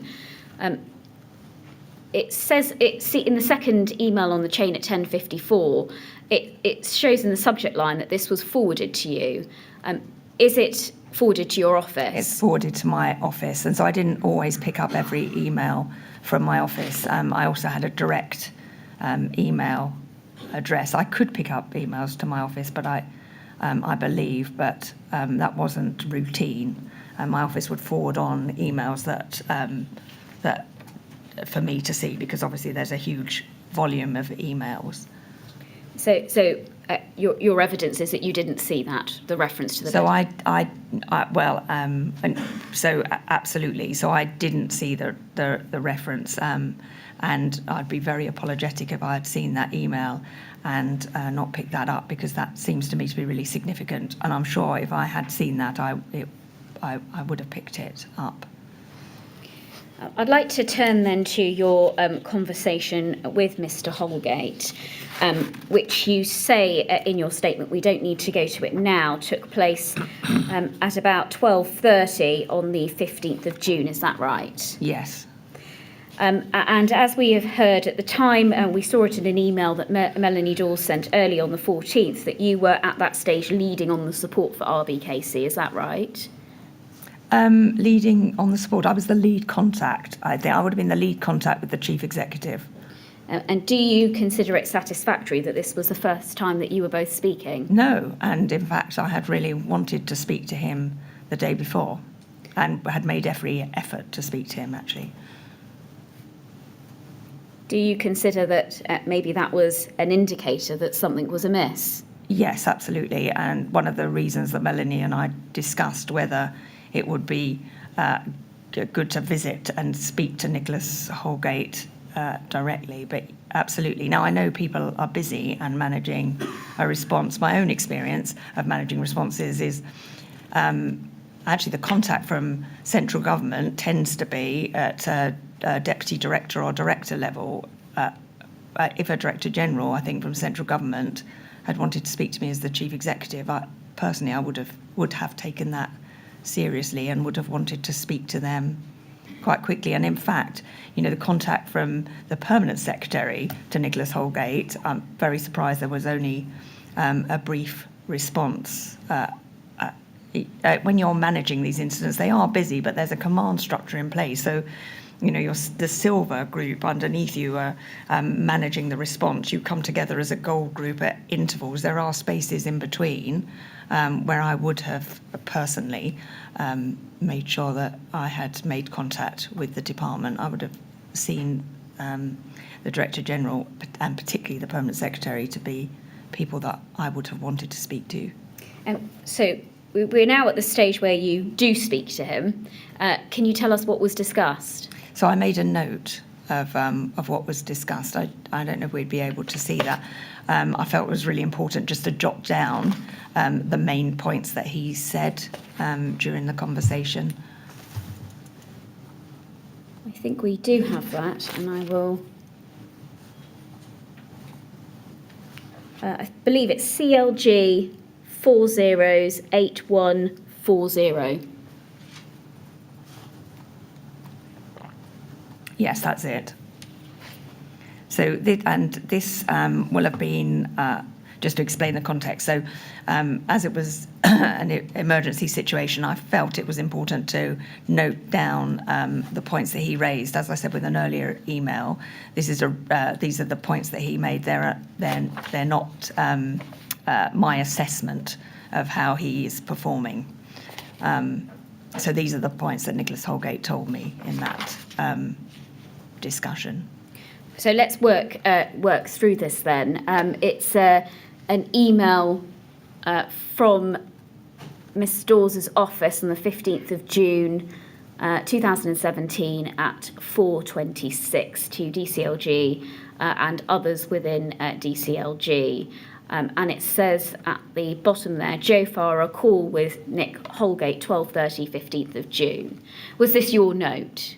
So I wrote a handwritten note and my office typed it up. So this is my office's transcript of my handwritten note.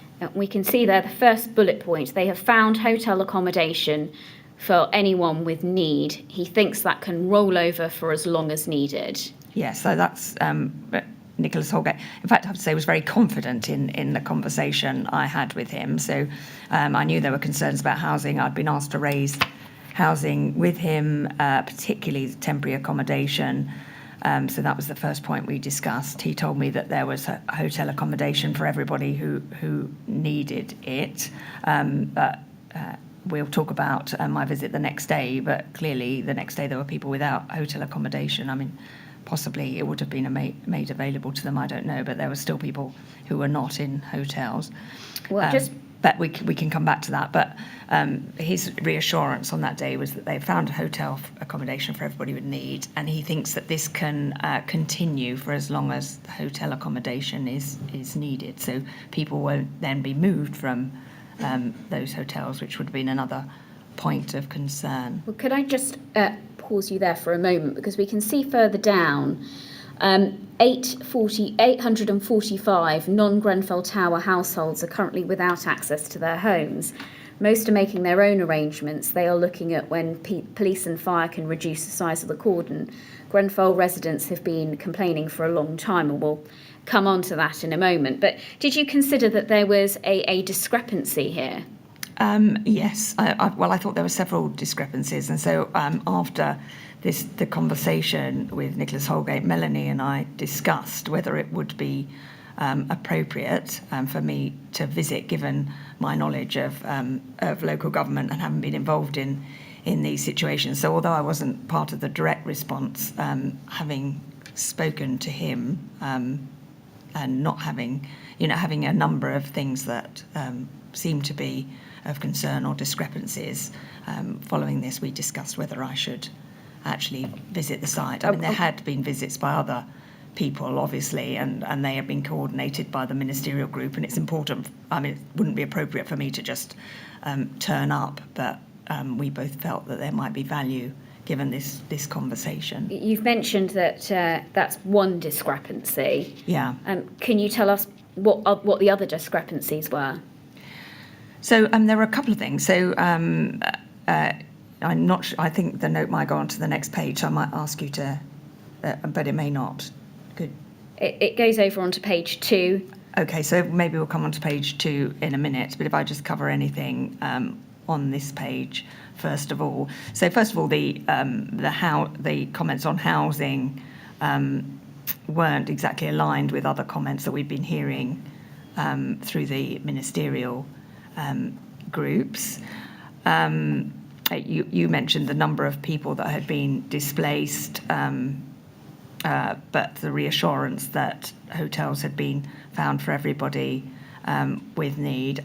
I was a bit worried didn't really understand, tried to probe, but didn't really understand the comments about people making things worse than it is. And I think my biggest concern is probably on page 2, where well, let's go to that, shall we? Yeah, where he's saying there is plenty of support from DCLG and others. Well, I knew DCLG was offering support on housing. I wasn't entirely sure that all that support had been taken up. I specifically asked him about London Resilience, which I didn't note on here, and he said that there was support from London Resilience. But actually, I'm not sure that there was, and I question the word support, because it became clear to me in this call that Nicholas Holgate was holding the gold role for the council. There didn't seem to be the normal London Resilience rotation that you would normally see. Well, there's a lot of information there. If I could just break it down. Yeah, of course. Sorry. You say support. Did you offer support? Twice during that conversation. So earlier on, I asked him if he needed any support. He said no. And then right at the end, I came back to it and asked him again if he needed support, and he very confidently told me, and these were his words, there is plenty of support from DCLG and others. What was your reaction to that? Well, I was surprised, Which is why I came back to it the second time. Well, I to be honest, I would have thought that even we raised the funding issue, there would have been a need for emergency funding. So. Now, Nicholas seemed, he was obviously managing the situation. He didn't have a long time for the call. So that there were some concerns for me, and I reflected on them afterwards, discussed this with Melanie, and wondered if we should, whether there could be some value in me visiting, even though others from DCLG and Ministerial visits were taking place, whether there would be value in me as a former chief executive going to see Nicholas Holgate, but also given my role as Director General for local government, whether that would be useful. You say that you offered support twice during that call. Did he accept it? I assume not, given what you said. No. He was very confident that they that they had all the support they needed. Yeah. Was he hostile to the idea of central government support? No, it didn't seem hostile. Just seemed very confident that it wasn't needed. It seemed to me that he was trying to provide reassurance that they had everything that they needed. Did you press him on this? Yes, I asked him twice. Yes, I asked him twice because I was surprised. So I asked him twice, and that's why we also thought that a visit might then be useful. It's quite hard to really delve into things in a telephone call where somebody is rushed and obviously dealing with a really big emergency. So I thought it would be good to just see him. Did you consider encouraging him to take that offer of support that you were offering in the call? I believe I did. I believe I said, we're happy to support in any way that you want. Did you specify the nature of the support that central government could offer? I'm not sure I did, no. I'd like to take you to Mr. Holgate's evidence. That's day 273157. It starts at 13, I believe. So it's day 273, page 154, line 13.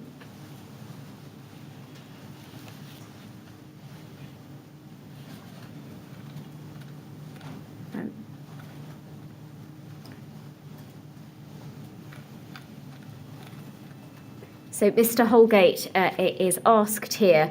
Now, according to Jo Farrar, you, who was the Director General for Local Government and Public Services at DCLG at the time, the answer is yeah. I'm sorry. I don't seem to have that on my screen. Do you have it on yours? No, I have a different page. I thought 157 should be the page. Forgive me. Thank you. But, thank you. Can you see there at line 13 it starts? Yes, I can. And let's just... he's asked about your statement and what you say at paragraph 44 of your statement. And I'll pick up at the bottom of page 157. At 12:30, that's the time she puts on it, I spoke to Nicholas Holgate. I had contacted him the previous day, but this was the first time he was available to speak to me. Amongst other things, we discussed the rehousing effort, the involvement of London Resilience Partnership, emergency financial aid and counselling support. Just pausing there, do you remember that? Do you remember discussing those matters? And he says, not very well, but very happy to accept her account. She goes on to say, I restated the department's broad offer of assistance. He reiterated that RBKC had plenty of support from the department and others, including volunteers and colleagues from other local authorities, and indicated in general terms that the council was managing well. Do you recall saying those things?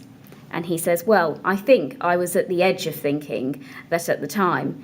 I'd be surprised if I was quite that confident with her because, there were contraindications. And I wouldn't have wanted to give her a sort of falsely optimistic picture, frankly.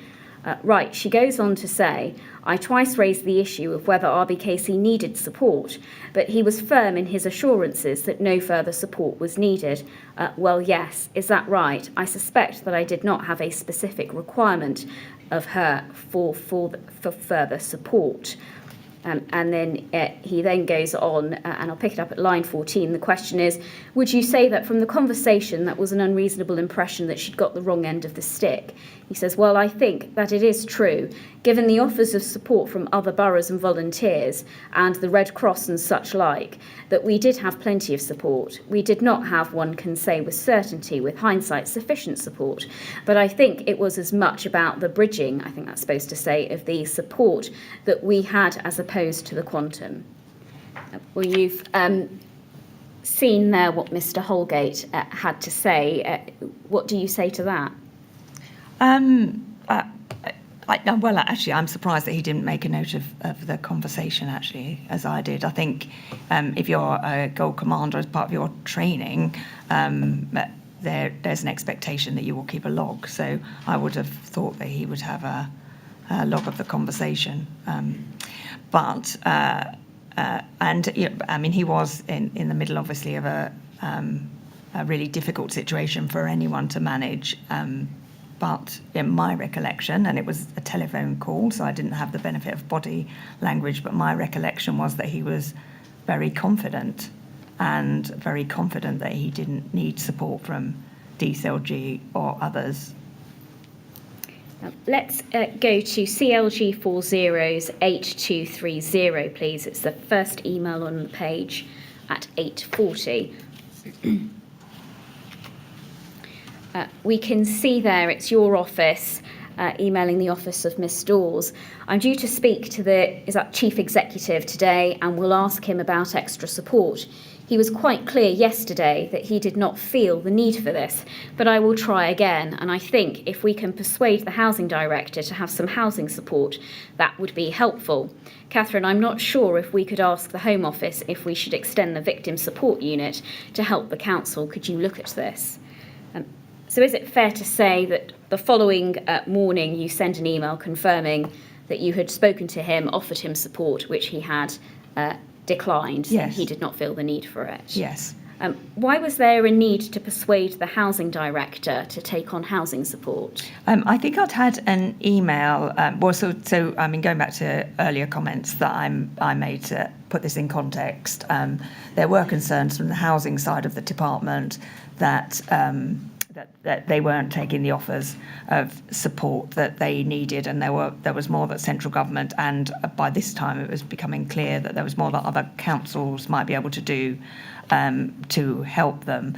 I think the offer from the department was we could embed some permanent housing support in their housing team, which would seem eminently sensible to me, because if there was need for additional funding from central government, for example, or anything else on housing support, if you had someone embedded in the team, then they would be able to report back in a different way to RED through the SCG. They would have a more detailed understanding of housing and what was needed and what could be drawn on. So that would seem to me to be eminently sensible. And I think there was an email from Helen McNamara saying we would need to look at it, but asking if I could follow up because they hadn't accepted the offer of support. And I know that she asked me if I could to also go to the meeting that Alex Sharma was having with the Housing Director and the lead member for housing, and perhaps offer that support. Could we just go back to the email of the note of your conversation with Mr. Holgate? That's CLG 40's 8140. Just like before we do move on in time, I'd just like to pick up one or two further things from this readout of yours, please. We've already been to it. It's the third bullet point up from the bottom. Grenfell Tower residents have been complaining for a long time about the council. They have a trail of letters written to the council. In what context was he giving you this information? He said that related to the housing and to Grenfell Tower itself, from my recollection. Did you form any opinion about why he was saying that to you? No, no. In fact, no. I thought it was an odd thing to mention in the call. And the next bullet point, he said, Nick said several people could make this worse than it is, and the council is worried that they might need assistance from the police. Yes. What was the context to that? So I think he felt that, his opinion were that there were people that were agitating the situation. I mean, personally, I felt that people would be agitated if there'd been an incident of this size, and actually the job of the council is to provide reassurance to the community and to be visible to the community and to be really helping people who have been displaced. And I think sometimes in these incidents, people are not going to be happy, and people will be, well, more than unhappy. And as a council, it's your responsibility to help to manage that and help to make sure that people are supported. So I found that a bit surprising. You say you found it a bit surprising. Did you form any impression of his attitude? Not particularly. As I say, it was really hard. It was a short telephone conversation. I wasn't able to see his body language. He was clearly worried about the safety of his staff, but actually, I have never led a situation as big as this, but I have led some fairly critical situations, and my experience is that actually what the community wants are people that they can talk to who can help them, and that is what is really needed in these situations. We can see, if we go over to page 2, please, the final paragraph before you go on to do a readout of a conversation with the LGA. It says, regarding a Secretary of State visit, he said that councillors have been really good, and it would be great if Secretary of State could recognise them, Nicholas Paget-Brown and Cabinet members for Regeneration. He suggested we give the leader the option of visiting the Secretary of State. Did you consider this to be an appropriate request at this time?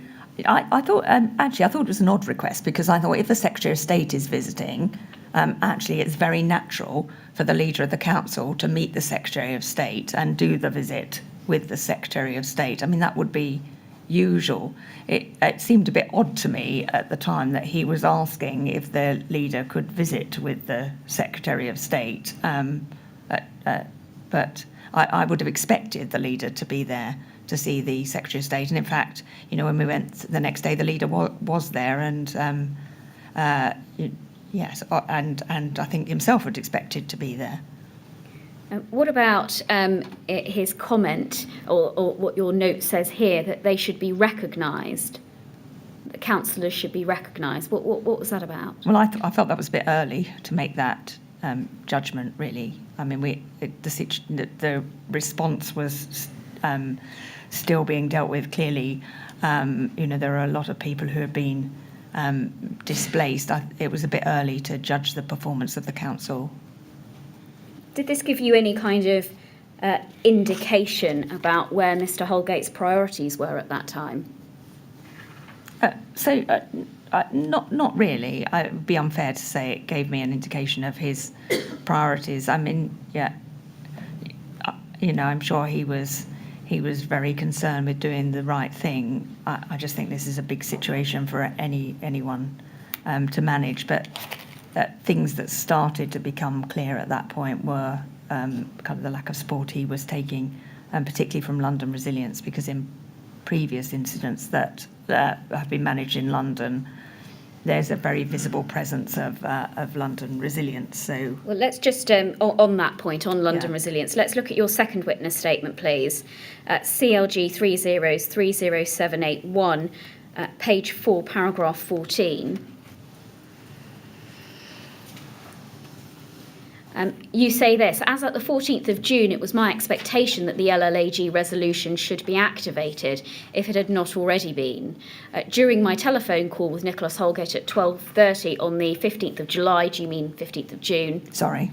I asked him if the London Resilience Partnership was involved. He confirmed it was. I did not ask, and he did not say, whether this was following formal activation of the LLAG resolution, though it was my assumption that it was. And then you then go on to say the note that you circulated. You didn't ask him about the LLAG arrangements, is that right? So I asked him if London Resilience Partnership was involved. It was my assumption that they would be involved. Yes. So and he confirmed that it was, but he said we have plenty. He talked about support from London Resilience rather than jointly managing the incident. With hindsight, I probably should have probed further on this. It was definitely a reflection that I had afterwards, and one of the reasons that led Melanie and I to discuss whether it would be appropriate to visit and try and glean more information, particularly on the management of the local council arrangements. As I say earlier, my primary concern was from my area of the business was to make sure that if the council was leading the response phase, they did this in a good way. And so really my concern was that they would need the the involvement of London Resilience to help them with those gold arrangements. Let's go back to the email note that we were looking at. That's CLG 408140. Just to cover the conversation that you had with the LGA, which is on page 2. Firstly, I should ask, what was the need for you to speak with the LGA on the 15th of June? So I think I'll go back to my earlier comments that I was thinking very much about the response phase, about whether RBKC had organised them in a way that they were able to lead the response, wanted to check the LGA knowledge of what was happening on the ground, and actually I was the lead person with the relationship for the local government association in the department, so it seemed appropriate for me to speak to them. We can see there on the fourth bullet point down, they have offered comms support to RBKC.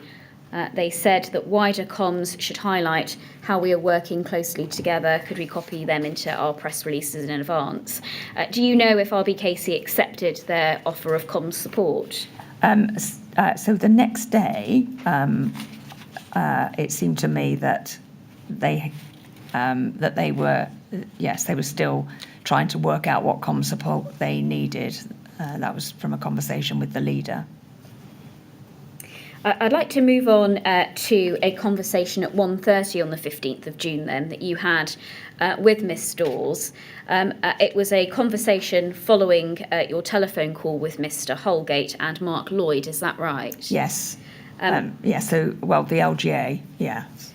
What decision did you resolve to make in that conversation with Miss Dawes? I think you've already answered this. So this was to visit, that I should accompany the Secretary of State on his visit the next day to the Westway Centre, and then go and see the Chief Executive in person. It may be obvious, but why did you decide to visit? Because there were a number, as you said, actually there were a number of discrepancies or areas that I felt we needed to probe further. Melanie agreed with that. So felt it would be useful, given my previous experience and my role in DCLG, for me to do that.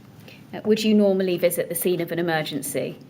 No, not normally, no. And as I say, I wasn't part that the response was being organised differently in central government. So and visits were being coordinated in that way. So I wouldn't have just chosen to have gone without kind of the appropriate sign-off, because visits from central government do need to be managed and cannot always help.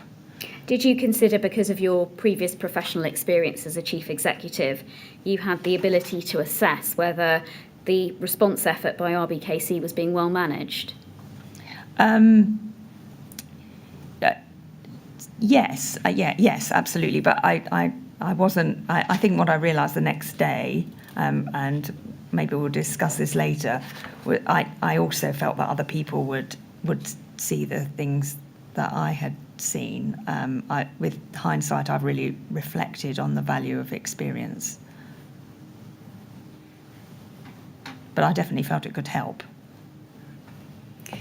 Could we go to CLG 3030483, please? 1449.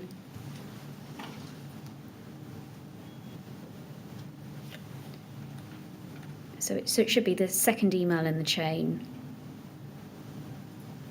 Oh.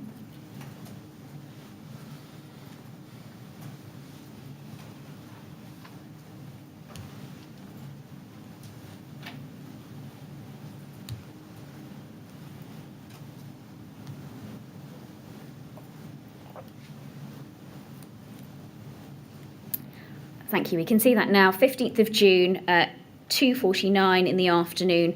Actions from the 1:30 update meeting. Was this your meeting with Melanie Dawes? Was it an earlier meeting?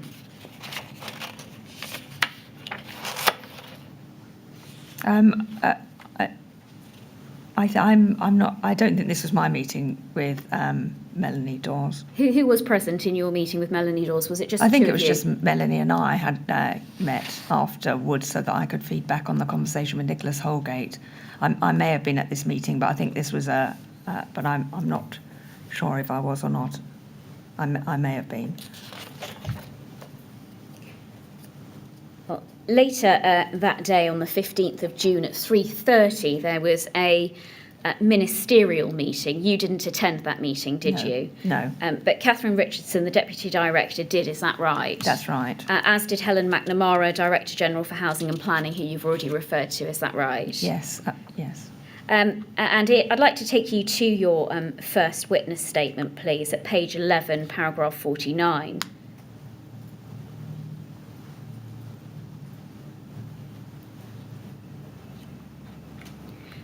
You say here a further ministerial meeting took place at 5:30. Could I just clarify, is this a different ministerial meeting to the one that took place at 3:30, chaired by Nicholas Hurd? Yes, yes, because I didn't attend those meetings. This would have been an internal departmental ministerial meeting.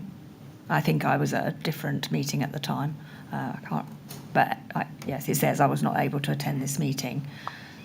But it goes on to say, during the course of the meeting, Catherine Richardson sent me a text message to inform me that Number 10 are concerned about Nicholas Holgate's grip of the situation. We might want to get him to ask us for people to help. And we can see that text message if we go to CLG 3030628.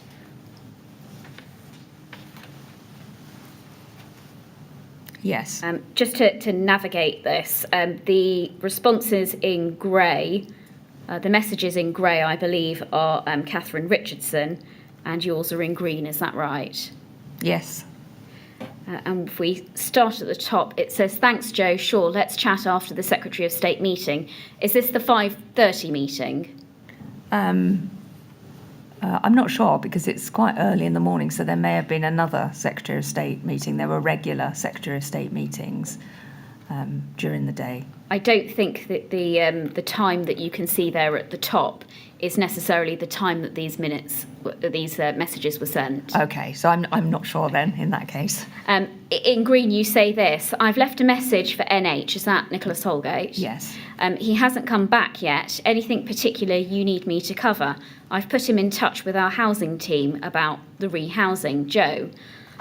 Miss Richardson responds, Number 10 are concerned about his grip of the situation. We might want to get him to ask us for people to help. Hopefully, won't be long in this meeting, then I'll call. Did you then have a telephone conversation with Miss Richardson? I believe I did, yes. What did you discuss in that conversation? So this is where it was becoming clear that there were concerns about Nicholas Holgate personally, and this is where it was becoming clearer that he was the sole gold for local authority, so wasn't drawing in other golds from other places, and that there were concerns that were wider than housing. As you can see in my message above, I had a number of things to cover with Nicholas Holgate, but wanted to be sure that I was covering everything that government needed me to cover. You say that it then became clear at this stage that he was the sole local authority gold at that stage. What would you say about your situational awareness and the department's situational awareness at the time? So it's hard for me to comment on the department's situational awareness because, as I've said, I wasn't involved in the ministerial meetings where all of this information comes together. So I wouldn't want to make assumptions. I think information was coming through that was conflicting with other information that we had been given, such as the support from London Resilience, and it was becoming a bit more obvious that actually London Resilience were less involved. But we're now on day 3 of the incident. Some considerable days had passed. Would you not have expected that you or Red would be aware of what the arrangements were at the time? Yes, and I think a reflection is that we shouldn't make assumptions, and we shouldn't. And I think actually, we weren't. I mean, so when you're told something, it's really important to make sure that you check that out. And I think this was the reason for me trying to see Nicholas Holgate, so that I could make sure. And as I say, I was primarily concerned with the recovery phase. At the moment, the council was a little bit protected in terms of the arrangements, because the response stage was being led by the emergency services. So there was that was the kind of the local arrangements that were in place, where different actions were agreed and pulled together. If you think it would be that's quite a big task. The council then taking that on themselves. That's for the response phase, where there are many displaced people and vulnerable people and bereaved people. You need to make sure that those arrangements are solid, so that they can respond appropriately to the recovery phase following the fire. So that's what I was primarily concerned with. And one of the reassurances we would have is if London Resilience were very involved in that recovery phase, given the fact that they can call on mutual aid very easily, and their experience of managing other situations, of which there have been several in London. You said you mentioned the word reflection. Do you have any reflection about this? Your own situational awareness at the time. Actually, I mean, that's quite difficult, really, because in emergencies a lot is happening, and it's really important that people have clear roles and responsibilities. And I believe my clear role and responsibility was to make sure that the council was able to run the recovery phase. The government had put in place a structure to manage the incident. There were very competent people involved in that structure. I think it's, as we've seen, I think with the management of this incident in Kensington and Chelsea, it's really important that you don't think you can do all of this on your own. So therefore, not everybody can be aware of everything. It's just really important it comes together in a place, and that place was the ministerial group. And that's why, if there are actions from the ministerial group that I could undertake while focusing on the council and whether it was ready to lead the recovery, I felt that I should be able to do that. Do I feel it was necessary for me to know everything about the housing situation? I think that would have just weakened my focus. So it was really important for me to be doing the things that would help to manage this situation going forward, particularly once it was a local authority response. You say in your statement, you said in your evidence that this was really the first time that you became aware of issues with Mr. Holgate personally. Are you saying that because Mr. Holgate was not personally named with regards to any concerns of the local authority, you didn't consider that there might have been an issue with his leadership of the response? No, so it's different. So there's the council is a big entity, and actually, there is the official leadership reporting into council leadership. There are a number of people involved. There's the housing department that was obviously leading the housing effort. And as the chief executive, you're running 900 different services potentially for the people of your area. You have to put the structure in place to make sure the response is being led effectively. And so this was the first time that I was receiving messages about the way Nicholas Holgate had put the structure in place to manage the situation, and whether he was personally gripping it as he should be as a chief executive, particularly if he was the sole gold person in this response for the council. And what about your conversation earlier that day with Mr. Holgate directly? There are some unusual aspects. You found him surprising in certain aspects. Yes, which is why I thought it was important to go and see him and and test this in a bit more detail. It's very difficult when someone's in the middle of an emergency situation, dealing with a lot of things, who doesn't have a lot of time to speak to you, to get to the bottom of everything. It so felt really important to have a follow-up conversation and to do this face-to-face. Just looking at this message that we have in front of us, Miss Richardson says, we might want to get him to ask us for people to help. What did you understand that to mean? Well, I mean, councils are directly elected independent bodies and have responsibilities for running services in their area. Actually,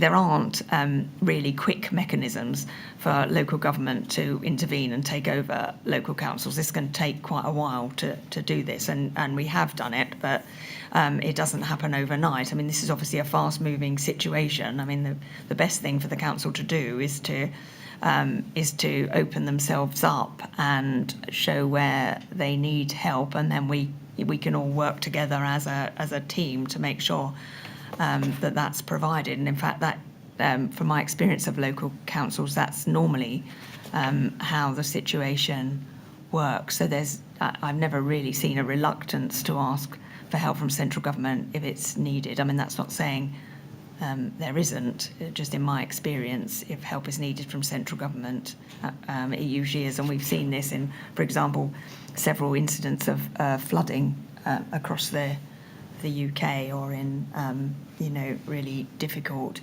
incidents that involved terror. Could I take you to CLG 403203, please? It's the second email on the page.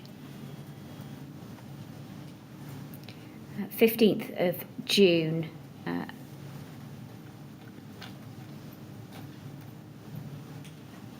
1544, an email at 1544, forgive me, that's page 2, middle of the page, page 2.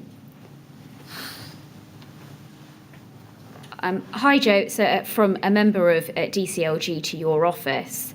Hi Jo, we've had a rethink. Please could you contact the Chief Exec of K&C, Kensington and Chelsea, with support from Fiona and Kerry. As we talked about, we should do this fairly swiftly. Can you give us the context to this?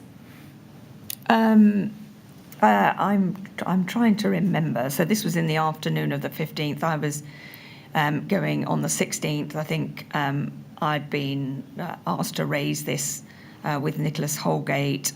They were asking me to do this more quickly. I think I had difficulty getting hold of him. I may have had a text exchange with him where I was encouraging this. In the end, I actually raised it with the leader and agreed support through that route the next day.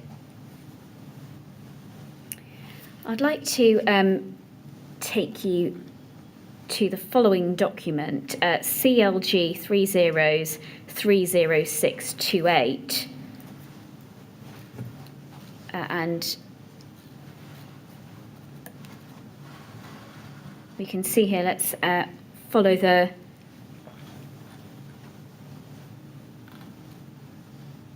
forgive me.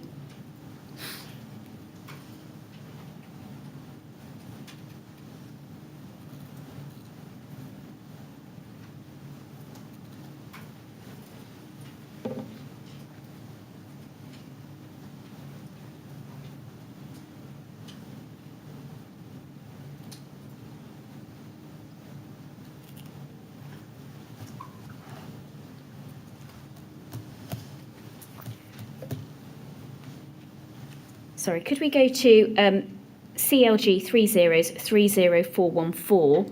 That should be your first witness statement, paragraph 48, on page 11.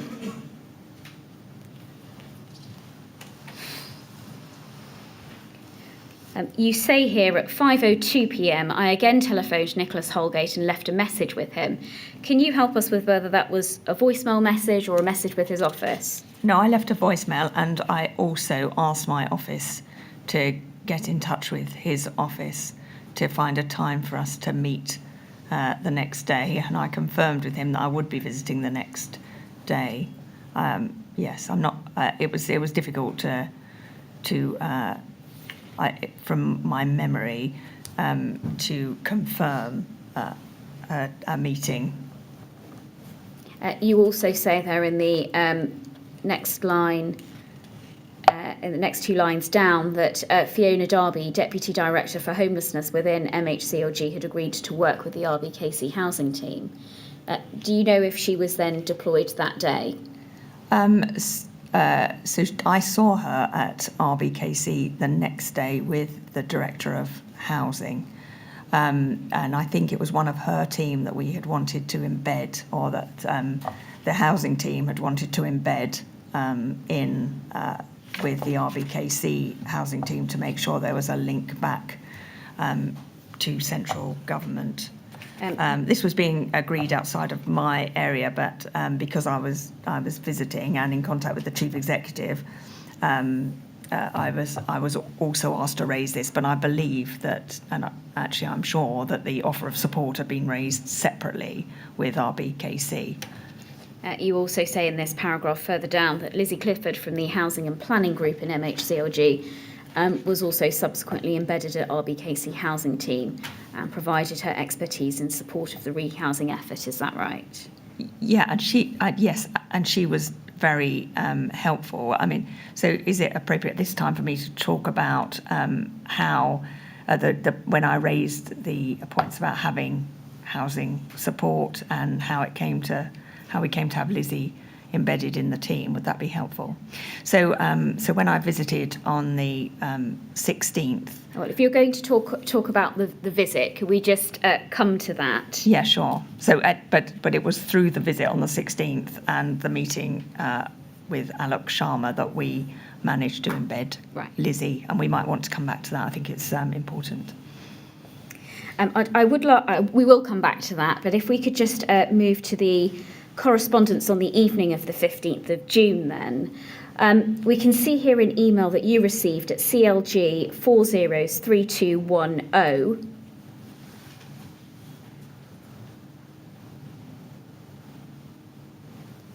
at 7:21, and I'd like to just draw your attention to the final paragraph of that message. Alex Powell popped up to try and find you, Helen, but neither of you were about. Helen was Secretary of State. Apparently, Number 10 had asked whether we should intervene in KNC due to poor management of housing. This had come to him via Red. We said intervene sounded wrong. There was already strong government response, e.g. public inquiry Bellwyn scheme and support to find rehousing. And we were working closely with the local authority. Ellie also pointed out that there are a number of similar tower blocks in various parts of the country, but it sounded like there might be an appetite for us at least working very closely with the local authority and their housing department. Just pausing there, what did you understand of intervene in KNC to mean? At that point, I think it was difficult to tell what we meant. Intervene could have meant a number of different things. So in the past, we have intervened in councils in quite a light touch way by putting people into the council to work with the leadership of the team, a leadership team in the council. In other areas, we have central government has taken over the running of the council, putting in commissioners to run the council directly. These things take a number of weeks to put in place. Actually, sometimes longer. It's a big decision to take away the responsibilities of a local government organisation who are directly elected. There were examples of us doing more in particular in one area of the council. So in this instance, Alex is raising the management of housing. So it absolutely did seem, as it says at the end of this email, that we should be more closely involved with the housing department. And as I picked up earlier in the email from, I believe it was Sally, that there seemed to be a keenness to for them to have more support from Fiona Darby and her team, and in fact have someone embedded within the housing department. So that's what I understood that to mean. Someone looking at this from just the email. Could commissioners have been sent in? So yes, and this is something Melanie and I discussed, but actually it would have been hard to do that very quickly. So because you need to undertake a process, and actually RBKC are managing a number of services to the whole of the borough. So so the question is, how are they managing it, and what's the best way to manage this situation? As it happened, RBKC themselves recognised that they needed or decided to change their leadership. I think in these situations it's really important to have the right leadership of the council, but the council actually has access to a lot of support and resources that, as a directly elected public body, that central government might not be able to access in the same way. So wherever possible, it's better that the local directly elected council is competent and able to manage its services with residents. That's the way government is structured in this country. But so my concern really at the time, as I've said, was with the response phase and making sure that there was that the leadership of the response was effective, because it seemed to me that was going to be the critical thing going forward, making sure there was a strong local response for the people of Kensington, Chelsea, and particularly people in the area of Grenfell Tower and surrounding houses. I'd just like to pick up one point on this email. It says here that the information had been fed through RED. Had this information been fed through RED to you? So I think this is probably referring to the same information that Catherine Richardson, who was head of RED, was feeding to me about the support that RBKC needed. And as we've seen from the text, there was keenness to offer housing support, but also questions about the chief executive of the local authority as well.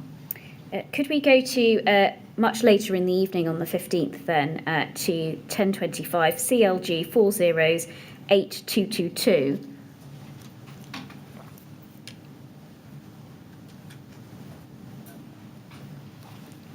It's the second email on the page.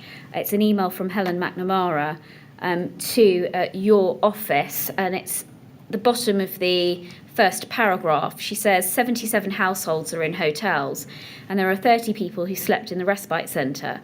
This is going to require funding, but the clear view from the ministers' meeting this afternoon was that we have to step up and funding should not constrain us.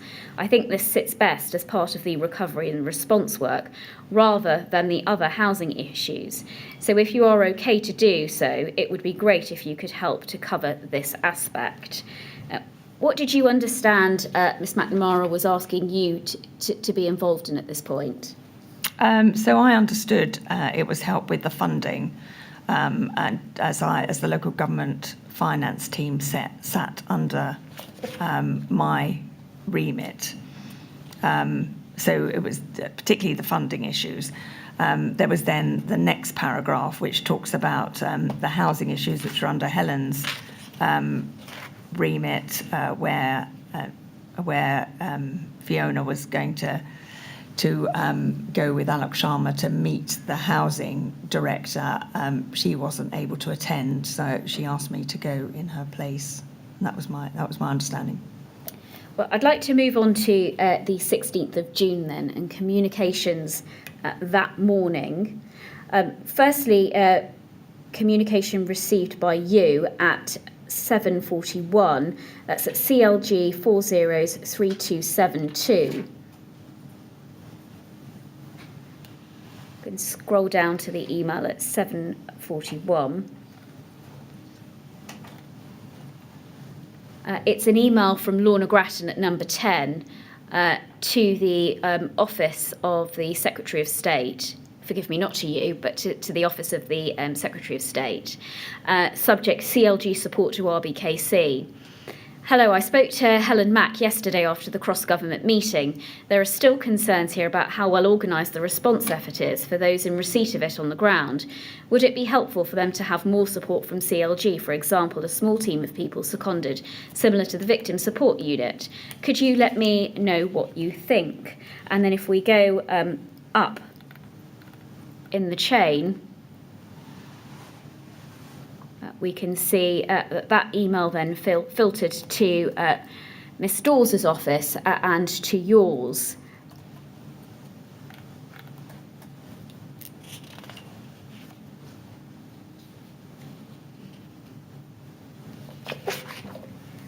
Moving on then to a discussion that you had with Miss Richardson. That's at CLG 408227.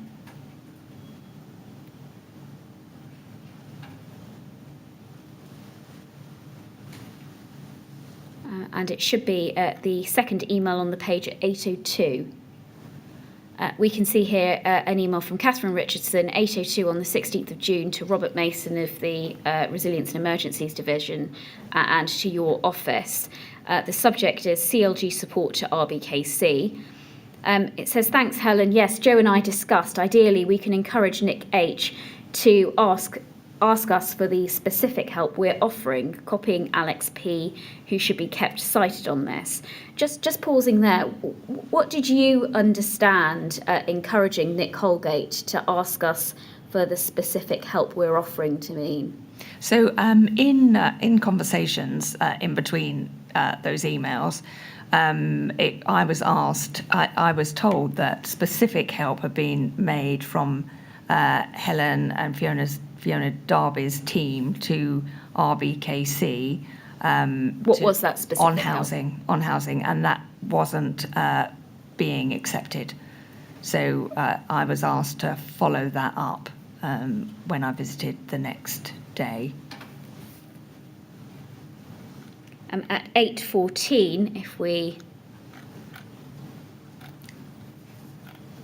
I think importantly on that email, actually, if we just paused on it, there were Nick Hurd was also then starting to raise concerns, or he may have been raising them earlier, but in this email it's very clear he's raising concerns about the response on the ground and getting information to people affected. So this is part of the wider concerns that I then became aware of, and were actually really helpful to have in advance of visiting RBKC. We've seen those earlier, those emails from Mr. Hurd's office where concerns were being raised by him or specific issues were being raised by him, and the inquiry has heard evidence that those emails started on the morning of the 15th of June. But we can see here the second paragraph that you're referring to. It says, I've also just taken a call from the Housing Minister's office.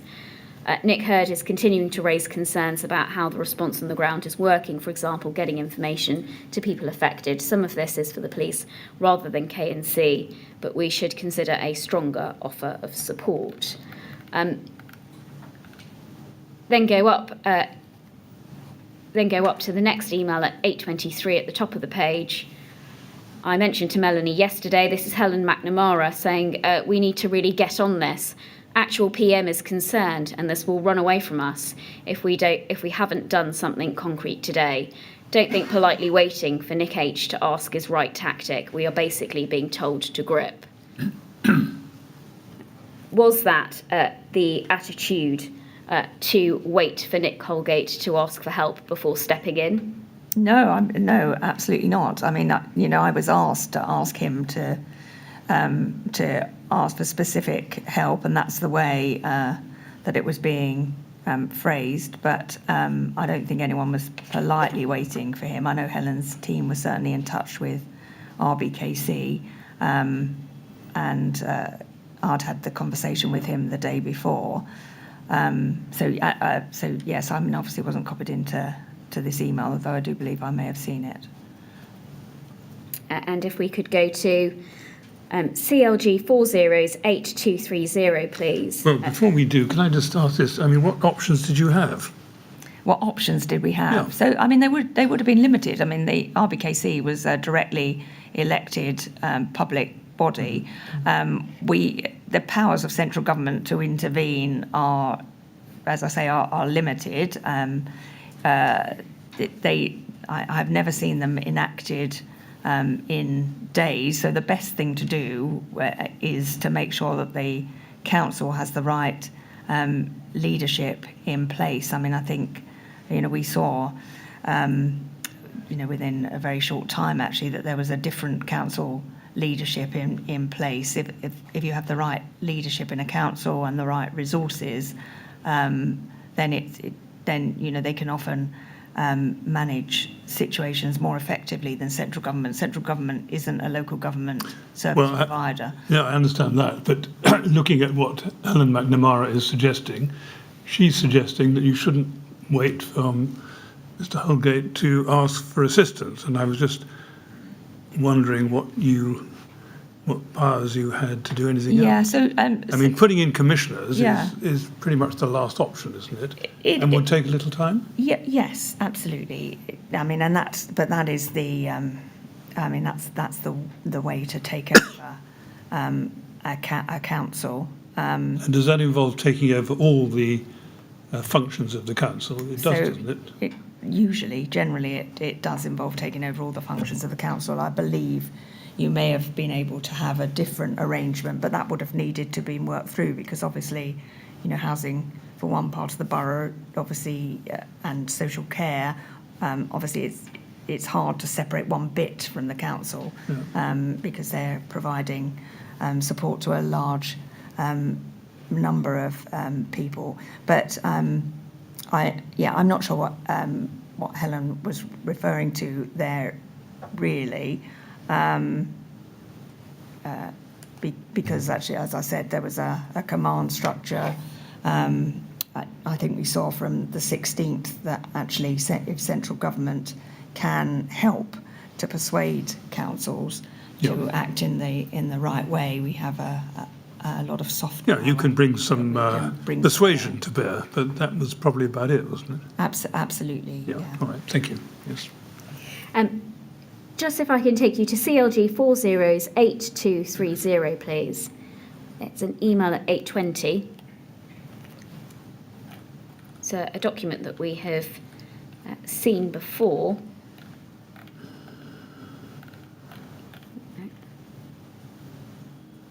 8:40.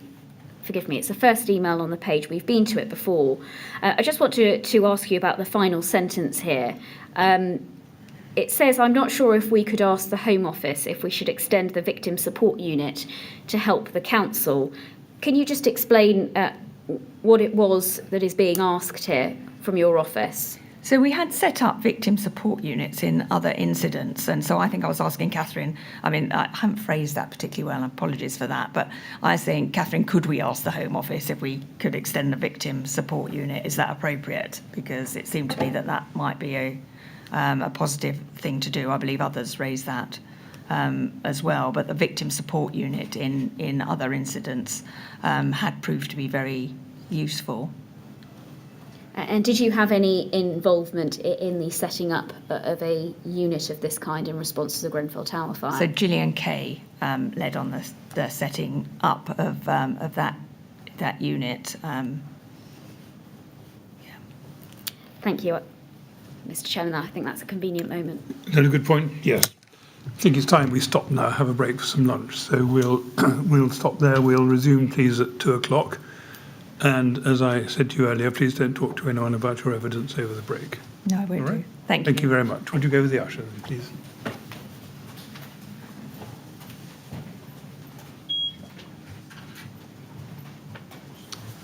Thank you very much. 2:00, please.